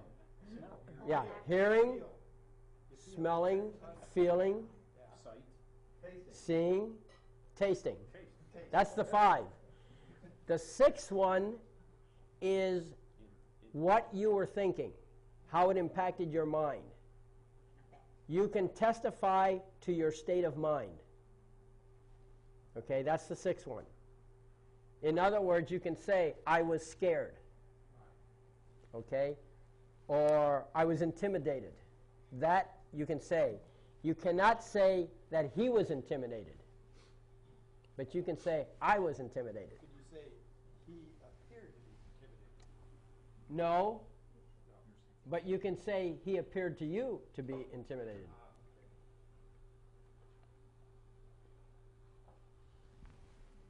Let's say that you're standing outside a wall. There's 2 people inside. One of them murders the other one. And you hear the one who's doing the killing, you hear him talking, and you recognize his voice. Okay? You can be a witness to the murder because that involved your hearing. It's a fact. That was his voice. I know his voice. I recognize it. You can testify to that in court. You see? Because it involves the 5 senses. So you don't have to see it. You see, most people think that to be a witness you have to see something. It's not true. To be a witness you have to see it, hear it, smell it, feel it, something. One of the 5 senses, okay? Or you testify to the impact it had on you, on your mind. Okay? So that's what a fact is. All right. Now, again, same format. Okay? You can get standard forms from the Judicial Council for affidavits. They have them. So, like I said, some of the forms are mandatory. Some of them are optional. I like using my forms because, frankly, I'm comfortable with them. But I have to tell you one thing about these forms. That is that the forms have a lot of boxes and check marks and, you know, things that are common to many cases. I want to warn you that if you have a certain issue and you leave something out that's critical to the issue, and you left it out because it was not on the form, too bad. Okay? The Judicial Council wants you to use these forms, but they take no responsibility for making sure they're complete and correct. All right? So it's up to you to make sure that every element is covered. Again, I recommend Matthew Bender's books. Okay? Forms of Pleading and Practice, and Points and Authorities. Okay? So you got an issue, go through their checklist. They're great. Yes, ma'am. Again, going back to the declarations for affidavits, this particular attorney gets the declarations, but phrases everything that these people are saying in the context that would make it in his favor, or... Sounds like he's a good strategist. Right. What stops you from doing the same thing? Nothing. Okay. You know, I mean, you're entitled to put your best foot forward. That's not considered bad ethics to make yourself look good as long as you don't lie. Now, if it becomes an actual lie... It's an actual lie. Ah, well, then you have a basis for sanctions, because attorneys are not supposed to encourage their clients to lie. Okay? And if you have evidence that they encouraged it, that's a place for sanctions. Make a motion for sanctions. Go to Matthew Bender and look up sanctions. Okay? Sure. You know, anybody pulls a fraud on the court, and even if you don't find a specific rule, you can make up a rule. I'll give you a for instance. Well, I mean, you've expressed your case, right? For instance, is I'm asking you, you know, you just came into the neighborhood. You just moved in next door to me. Yeah, look, I don't want to get into the specifics of cases, okay? Yeah. We're staying with emotions. Right. But I'm telling you that if you got an issue with somebody lying on it, you ask for sanctions. Okay. That's the answer. Or you get a court you get it thrown out. You make a motion to have that particular thing thrown out because it's an obvious lie. Is Matthew Bender on the internet? I don't know if it is or not, but I do know you can go to the public library and it's there for free. They have the books and they have it on CD. The CDs you cannot borrow, but what I did is I went there and I copied sections onto a diskette. Okay? And that's all. It's real easy. Okay, anyway, so here is, in this case, I was applying for substitution of plaintiff, okay? So this is the affidavit, the facts, nothing but the facts, ma'am. So I am William R. Thornton. I'm the petitioner in this case. I have personal knowledge of the following facts and I'm competent to testify as the truth of these facts if called a witness, okay? That's boilerplate. You want that on every affidavit that you have. That first paragraph, the first two paragraphs right there are standard. You put it on there. Now, you all have heard about getting your affidavits notarized, right? Well, you don't have to get them notarized. If you put onto your affidavit statement, what you see there, and you put also at the end, I declare in the penalty appropriate that the foregoing is true and correct and that this declaration was executed in such and such a city on such and such a date. The three paragraphs, the first two and the last one, if you do that, you do not have it notarized. Okay? It's equivalent to having it notarized. Yeah. So some people like having it notarized. You know, understand that court process, a lot of it is intimidation. A lot of it is strategy. So if you think that the enemy would be somehow psychologically impacted because you got a notary's certificate on there or something like that, well, then you do it. Because this court process is primarily law, but secondarily, it's psychological warfare. Okay? And I think a lot of you know have experienced the impact of that. Okay, so now here's an example of facts. Okay, here it is. On December 25th, 1984, Christmas Day, William C. Thornton, plaintiff, passed away. The certificate of death is attached as Exhibit B and is incorporated by reference as though fully stated herein. That's another thing that'll save you a lot of writing. That little phrase, incorporated by reference as though fully stated herein. When you do that, you have an attachment, you put that in there, absolutely is the same as if you wrote it all out. Okay? I use that phrase a lot. Incorporated by reference as though fully stated herein. That's the phrase. You put that in there, You can bring in stuff without making your motion large. Most courts have about a 15-page limitation on your motions. Okay? You try to keep your motions down to 15 pages. Sometimes it's difficult to do. Or your affidavits, or whatever.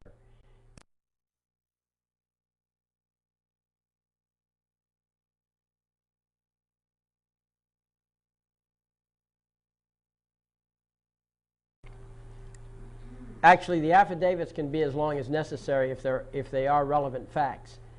It's the briefs that you want to keep down to 15 pages. But if you need more, you can always make a motion to the court. Again, a motion, okay, with all the same stuff, same idea. But you can ask the court for permission to have a longer, more pages. And if you have a complex case, you can do that. But anyway. Why are your exhibits reversed? Well, because I labeled them first and I used them second. It doesn't matter. Doesn't matter. See, I'm asking the court to allow me to substitute in as the new plaintiff. So it's relevant to the motion when we say that the plaintiff died, right? I mean, after all, I want to be substituted in, right? So that's what it is. And then and here's the proof. Here's the certificate of death, okay? So before the plaintiff passed away, he granted power of attorney to me to resolve the conflict. The power of attorney is attached as Exhibit A and is incorporated by reference as though fully stated herein. I am an heir to William C. Thornton. I'm also executor of his estate. And I had a will that made me that, okay? I've been continuously and intimately involved in the case at all times. My interests have been identical to those of William C. Thornton. I have been likewise injured by the activities of the other parties in this case. In substance, there is no differences among the interests of William C. Thornton, his estate, and those of myself. Okay? Now, those are the factual things. A little bit conclusionary when I said there are no differences. See, that's a conclusion. That's not really acceptable. But what is a fact is that I have been continuously and intimately involved in this case at all times. My interests have been identical to those of William C. Thornton, and so forth. In substance, so I made a conclusionary statement. In substance, there are no differences and so forth, but the conclusion was made after I presented the supporting evidence. Okay? You don't make conclusionary statements all by themselves on an affidavit. If you are going to throw one in, make sure you built the base first with facts before you make it. Then it's okay. But you always want to put the facts in so that the reader will come to that same conclusion at the same time that you present the conclusion. Okay? So there you have the affidavit. That's all there is to it. It's in court format. Okay? Has the 28 lines down the side of the page. It has the little label at the bottom, declaration of, in support of application, so they can see what it is, has the page numbering, and so forth. So, okay, makes sense? Yep. You're keeping up. So now we have a separate affidavit. Say, Bill. Yes, sir. You ask the magistrate if you go over 15 pages, or you ask the court yourself? I'm a little confused because you use the words interchangeably. Well, I'm using it interchangeable. All of this stuff applies equally to the normal equity courts, just as it does in the common law courts. So it's the same thing, but there is an advantage to being the decision maker. Why did you go 16 pages deliberately on Aurora's? And you said it did it deliberately. Now, why was that? Oh, no, I didn't use pages. I didn't generate pages on purpose, no. I don't know what I was saying deliberately, but it wasn't that. Well, I thought you said if it's 15, why did you go 16? Well, because it required it. Who'd you ask, yourself? Nobody. Nobody. I just assumed they'd accept it because it was only one page. Okay, all right. You can, it's a rule, but, I mean, they face reality too. Yeah, but the rule You're asking the court. And who is the court? Well, if you're the court, you can turn around and approve it. So if you're asking yourself,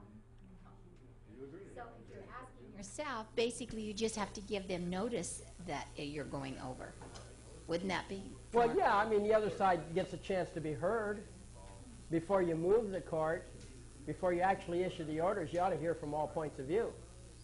So you would basically say 16 pages are needed. Yeah, if I were actually to go formal and ask the court for permission to have 16 pages instead of 15 pages, sure. And then if I'm the tribunal, I'd turn around and either approve or disapprove. Probably would approve. Okay, that's the clarification. Thank you. But, you know, you have to have an element of neutrality when you put on the tribunal hat. See, I mean, it's like in this one case, in the example case where I went and I showed you that second paragraph, you know, about the people in the court of record. All right, in that case, we made an accusation against the judge for contempt of court. We also made an accusation against the clerk because they were in cahoots with each other. Okay? So when wearing the plaintiff's hat, we were hitting real hard. We were throwing all the punches. We're saying this guy talked to this guy, and we want the court, and, you know, we're yelling for contempt of court. But as soon as we switched hats, and now we became tribunal, we ultimately decided that the clerk was subject to undue influence from the judge, and that the clerk really couldn't be held responsible. Okay? So here we are on the plaintiff's side. We're aggressive. We're out to attack everybody. But then when we become the judge, we move to the center. We say, well, wait a minute. What's the story here? You know? What's really reasonable? And it takes some psychological rearrangement because you're in a mindset when you're writing your complaint, you know, when you're beefing about something. But then you have to, if you are indeed going to be the sovereign of the court and indeed the tribunal of the court, you absolutely must rearrange your attitudes, become neutral, pretend that the person you're judging is not you anymore but someone else. How would you do if it were someone else that came to you? So you really, really should do that. And if you do that, you'll get a lot of respect from the people. You know, if you just go in and slash and burn because you've got the advantage of being the sovereign, believe me, it's not going to work. Because you see, the common law reaches everywhere. And when I say everywhere, I mean, look, common law ultimately comes down to a very simple definition. It's the opinion of your public. Okay, public opinion. And part of your public is the clerks, the judges, the sheriffs, the marshals, as well as the newspaper reporters if they're looking at your case, as well as your friends or whatever, okay? That's public opinion. Well, when you put on your tribunal hat and they're reading through your reasoning process, your logical processes, you want them to come away with opinion, hey, you were really being fair with these people. You're really coming to a decision. These decisions that we make, whenever I put on the tribunal hat, all of a sudden I become a very kind person. I don't allow this person the claimant to get all he wants, including myself as a claimant. So you're thrashing away as a plaintiff. Everybody understands that. Yeah, you're going after him. Okay, you've got a lot of resentment, a lot of hurt, and so forth. But when you're the tribunal, you've got to throw out all those emotions. You've got to be absolutely neutral. And the idea, the number one function of all judges is status quo. I don't know if you've noticed that. But it's status quo. Whatever is, is. They're not going to let you hit back. Even when they should. Okay? So there's a reason why 98% or 99% of all cases against corporations are lost by the people doing the suing. And it's that statistic is because judges go for status quo, whatever it is. Their job is to settle things, not to be fair. Okay? So I do the same thing because, frankly, in my own personal philosophy, I see merit in keeping things settled. There's nothing you don't want to be continuing the fight. You want to settle the fight. That's why it was when we when we, this guy that got hit on the bicycle, he wanted to go for more than $2 million. I said, no, hold off. $2 million's enough. Okay? Got $100,000 in medical bills, and you got a lot of impact on your future earnings and so forth, but $2 million will cover you. Okay? Don't go for more. And eventually he saw the light and stayed with $2 million. You know, but you see these billion-dollar lawsuits, and the people who ask for that $1 billion, I know they're genuinely hurt. They're angry. But when you put on that tribunal hat, you want to be kind of emulate the judges in some degree that it is correct. But at least you don't have to be unjust when you do it. You know, get back to reality. And sometimes if you don't know what to sue for, look at comparative cases and see what they sued for. There's plenty of judgments that did win. And when somebody goes to jail on a false arrest, I say, well, lawsuits that I've seen in the past seem to run about $50,000 a day for false arrest. Okay? Seems like a reasonable figure. Well, one case, a guy got $1.25 million a day. That was in Florida. But, you know, that's unusual. What's usual? I know when you're in jail, you feel like $1 billion a day would be fair. But you just got to use some sense and conform in, because remember, I repeat this over and over again, it is the custom and usage that counts. That's what common law is about. Public opinion. Put on a good show and do what other people seem reasonable, and you have a better chance of being successful in getting cooperation. I don't want the sheriff to go out and telephone first telling the person that he's coming out to collect the bill. I want that sheriff to believe in my cause. Okay?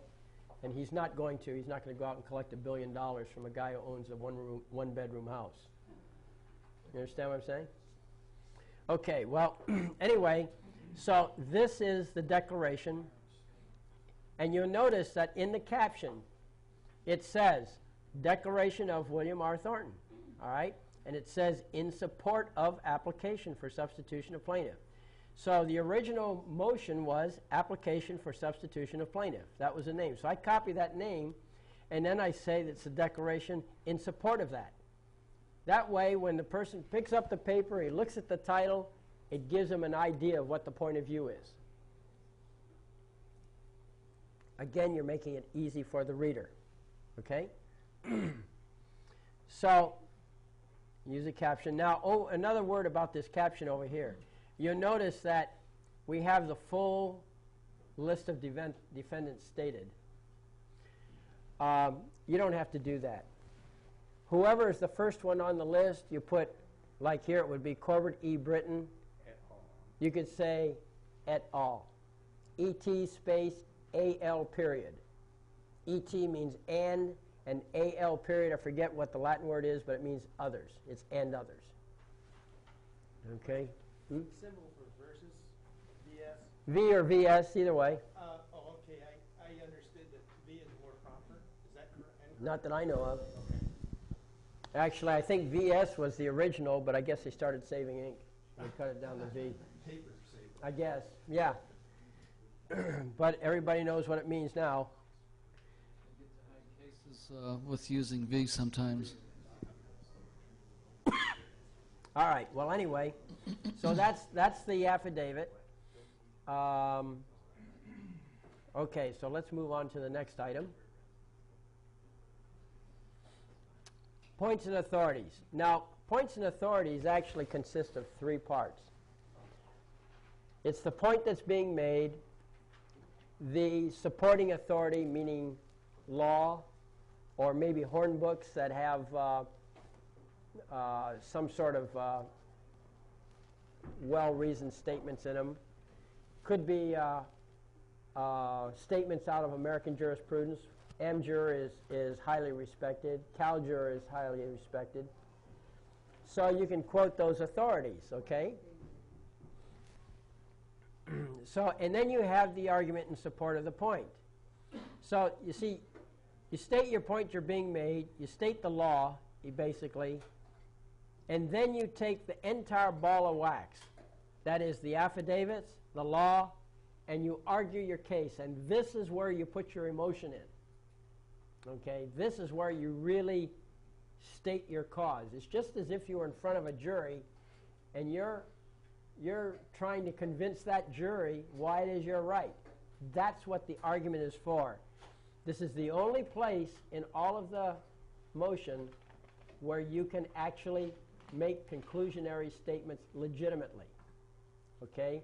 You cannot state a conclusion in an affidavit unless it's fully supported by the facts that lead up to it. You cannot state a conclusion in your authorities part of your points and authorities. You can only state your conclusion in the points and in the argument, and nowhere else.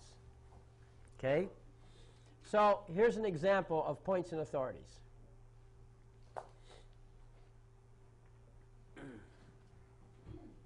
Okay? As you can see, we have the same format in the caption.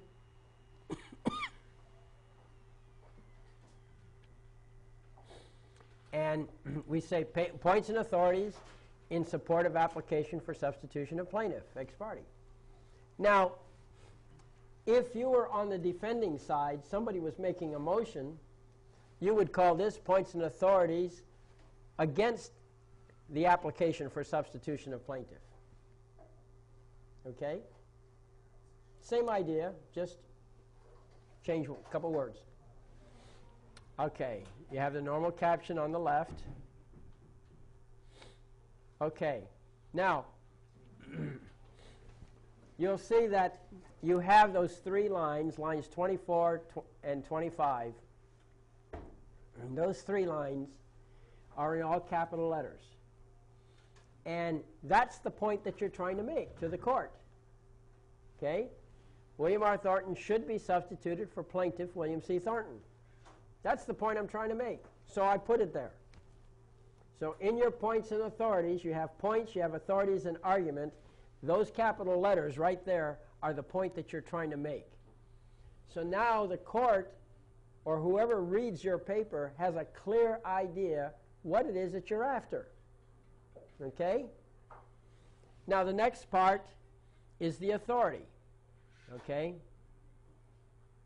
Quote, although this section in permissive terms provides that court may allow action or proceeding to be continued by or against his representative or successor in interest, personal representative of person who has filed a suit before death has, by custom and practice, absolute right to expect and demand substitution if the cause of action on which the suit was commenced by decedent during his lifetime survives or continues.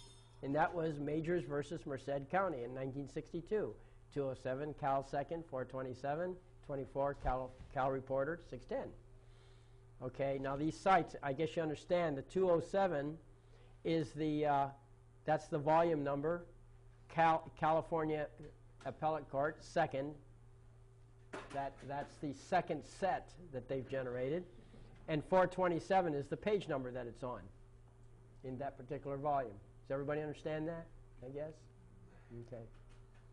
That's how you do a cite. It's volume, what book it is, what set of books, and what page number. Okay. So that's one of the authorities that I'm citing.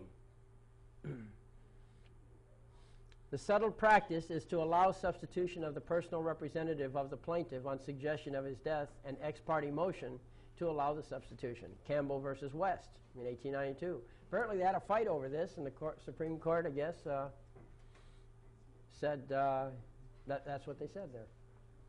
Where the cause of action arises out of violation of a property right and not of personal right, cause of action survives the death of the wrongdoer. Singley versus Bigelow. All right, so that is the authority that I'm citing. Yes. So, how did you come up with those authorities? That's called research. You Oh, go. all right. How does one go That's about right. researching something like that? You've got it. You look. I didn't know, so I went to the law library. I said, death. You know, you start looking up. Let's see. Is there some way that I can deal with this? You know, it's like on the internet. You put in keywords and see what pops up. Believe me, there's a lot of reference books out there. You look up in American jurisprudence again. You look up in Matthew Bender's forms of pleading in practice. It's called research. You don't know in advance.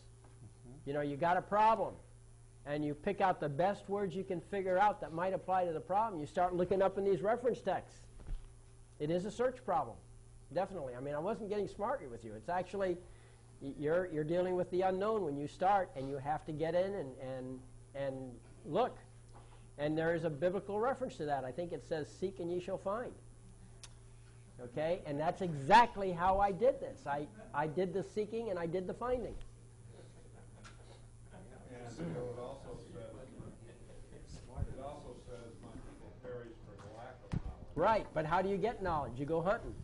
You know, how do you get food in the jungle? You go hunting. Okay, Bill. You know? Due Yes, sir. diligence. When doing points and authorities and mentioning case law, we should cite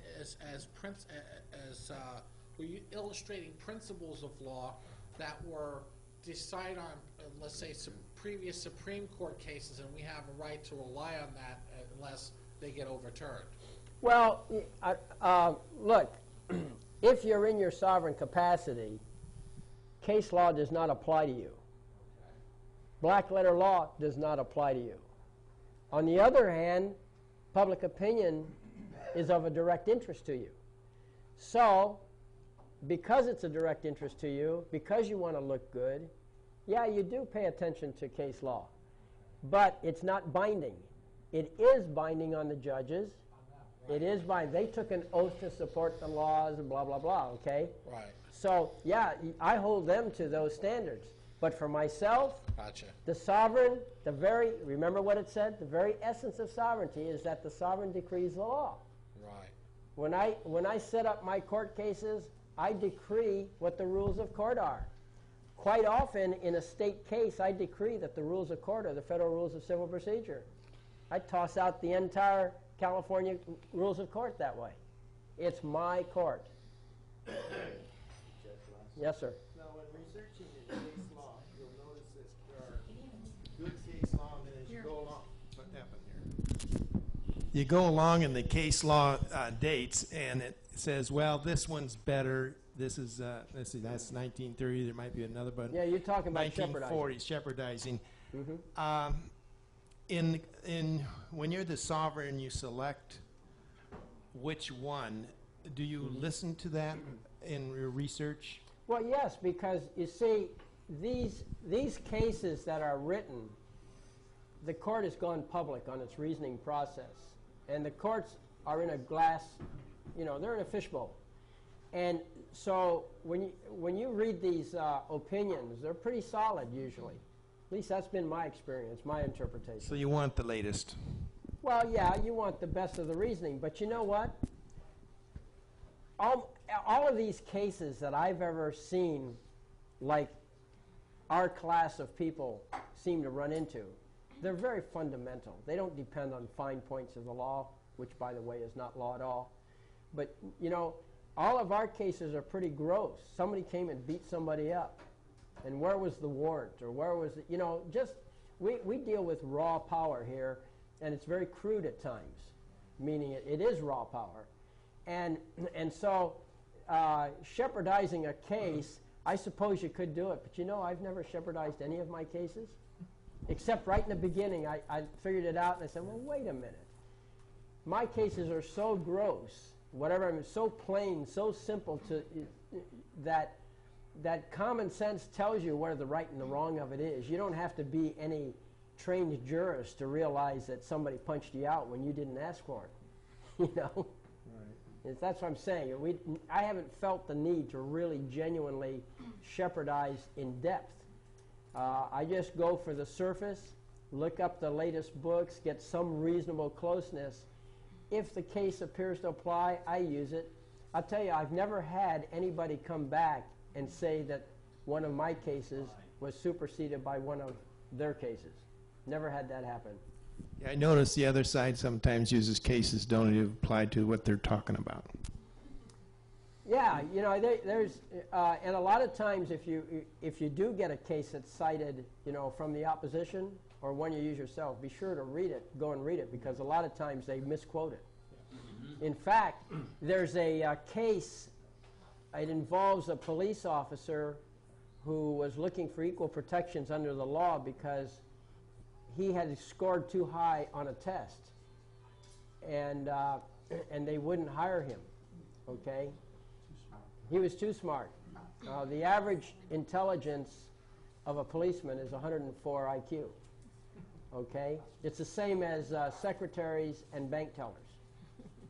So he had scored something way up there, 120, I guess, or I don't know, 118, somewhere up there.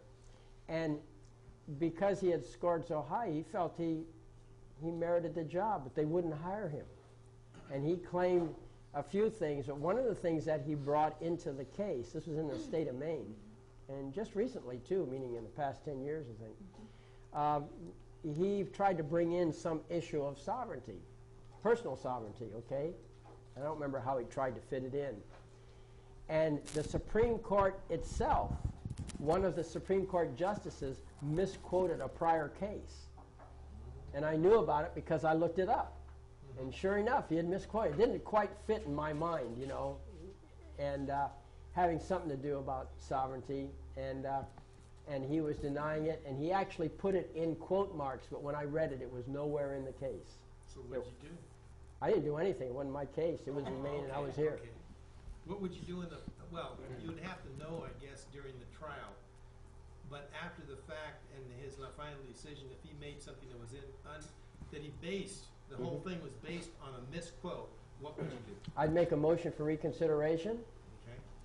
or motion to change the judgment. You can move for anything. Yeah, right. And you'll find some case somewhere that supports your idea of what should be done. There's plenty of cases out there. Oh yeah, whatever. Okay. There's plenty of case law. There's now case law for any position you want to take, actually. Yeah. Yeah. So, anyhow, yeah, see, the idea, what I want you all to understand is that, although I'm talking a little bit, you notice how how often do you see a request for substitution of plaintiff? Never. Yeah, that never happens. So, what I want you to look at here is the form that it's in. Right. Okay? Because this form applies to everything, all motions. All right? There are certain specialized motions that might require specialized forms or certain factors, but this is what you base it on, this particular form. And so you can see, and I put it in complete form with line numbers and everything so that you could see. Okay? All right, so we quoted the cases. We're back on the brief here. The brief has two names. Sometimes it's called a brief. Usually in California it's called points and authorities. It means the same thing. Okay? So now that we've got the authority, we made our point first up above. All right? William R. Thornton should be substituted for plaintiff William C. Thornton. We made our point. Now we've put in the authorities, case law that we found that was relevant. And then we went to the argument. And so now, starting with line 17, this is where I'm arguing before the court. Okay, just as if I were standing in front of a jury. And I say, cause of action survives decedent because it arises out of a violation of property right. William R. Thornton is the representative of William C. Thornton. Also, substitution would represent a change in form only and not a change in substance. Okay? The settled practice is to allow substitution of personal representative. Therefore, application of William R. Thornton to be substituted for William C. Thornton should be granted. Respectfully submitted. We're coming to the end of a 4-hour DVD, so okay. If you take a little break to reload, that'd be great. All right. Well, let me. Are you at the end, or you're coming to the end? We're about 20 seconds away. Okay. Well, yeah, I think that's a good breaking point. That's a good point. Okay. Yeah. I know it's not a lot of point of order. Bill, Yes. I have a suggestion.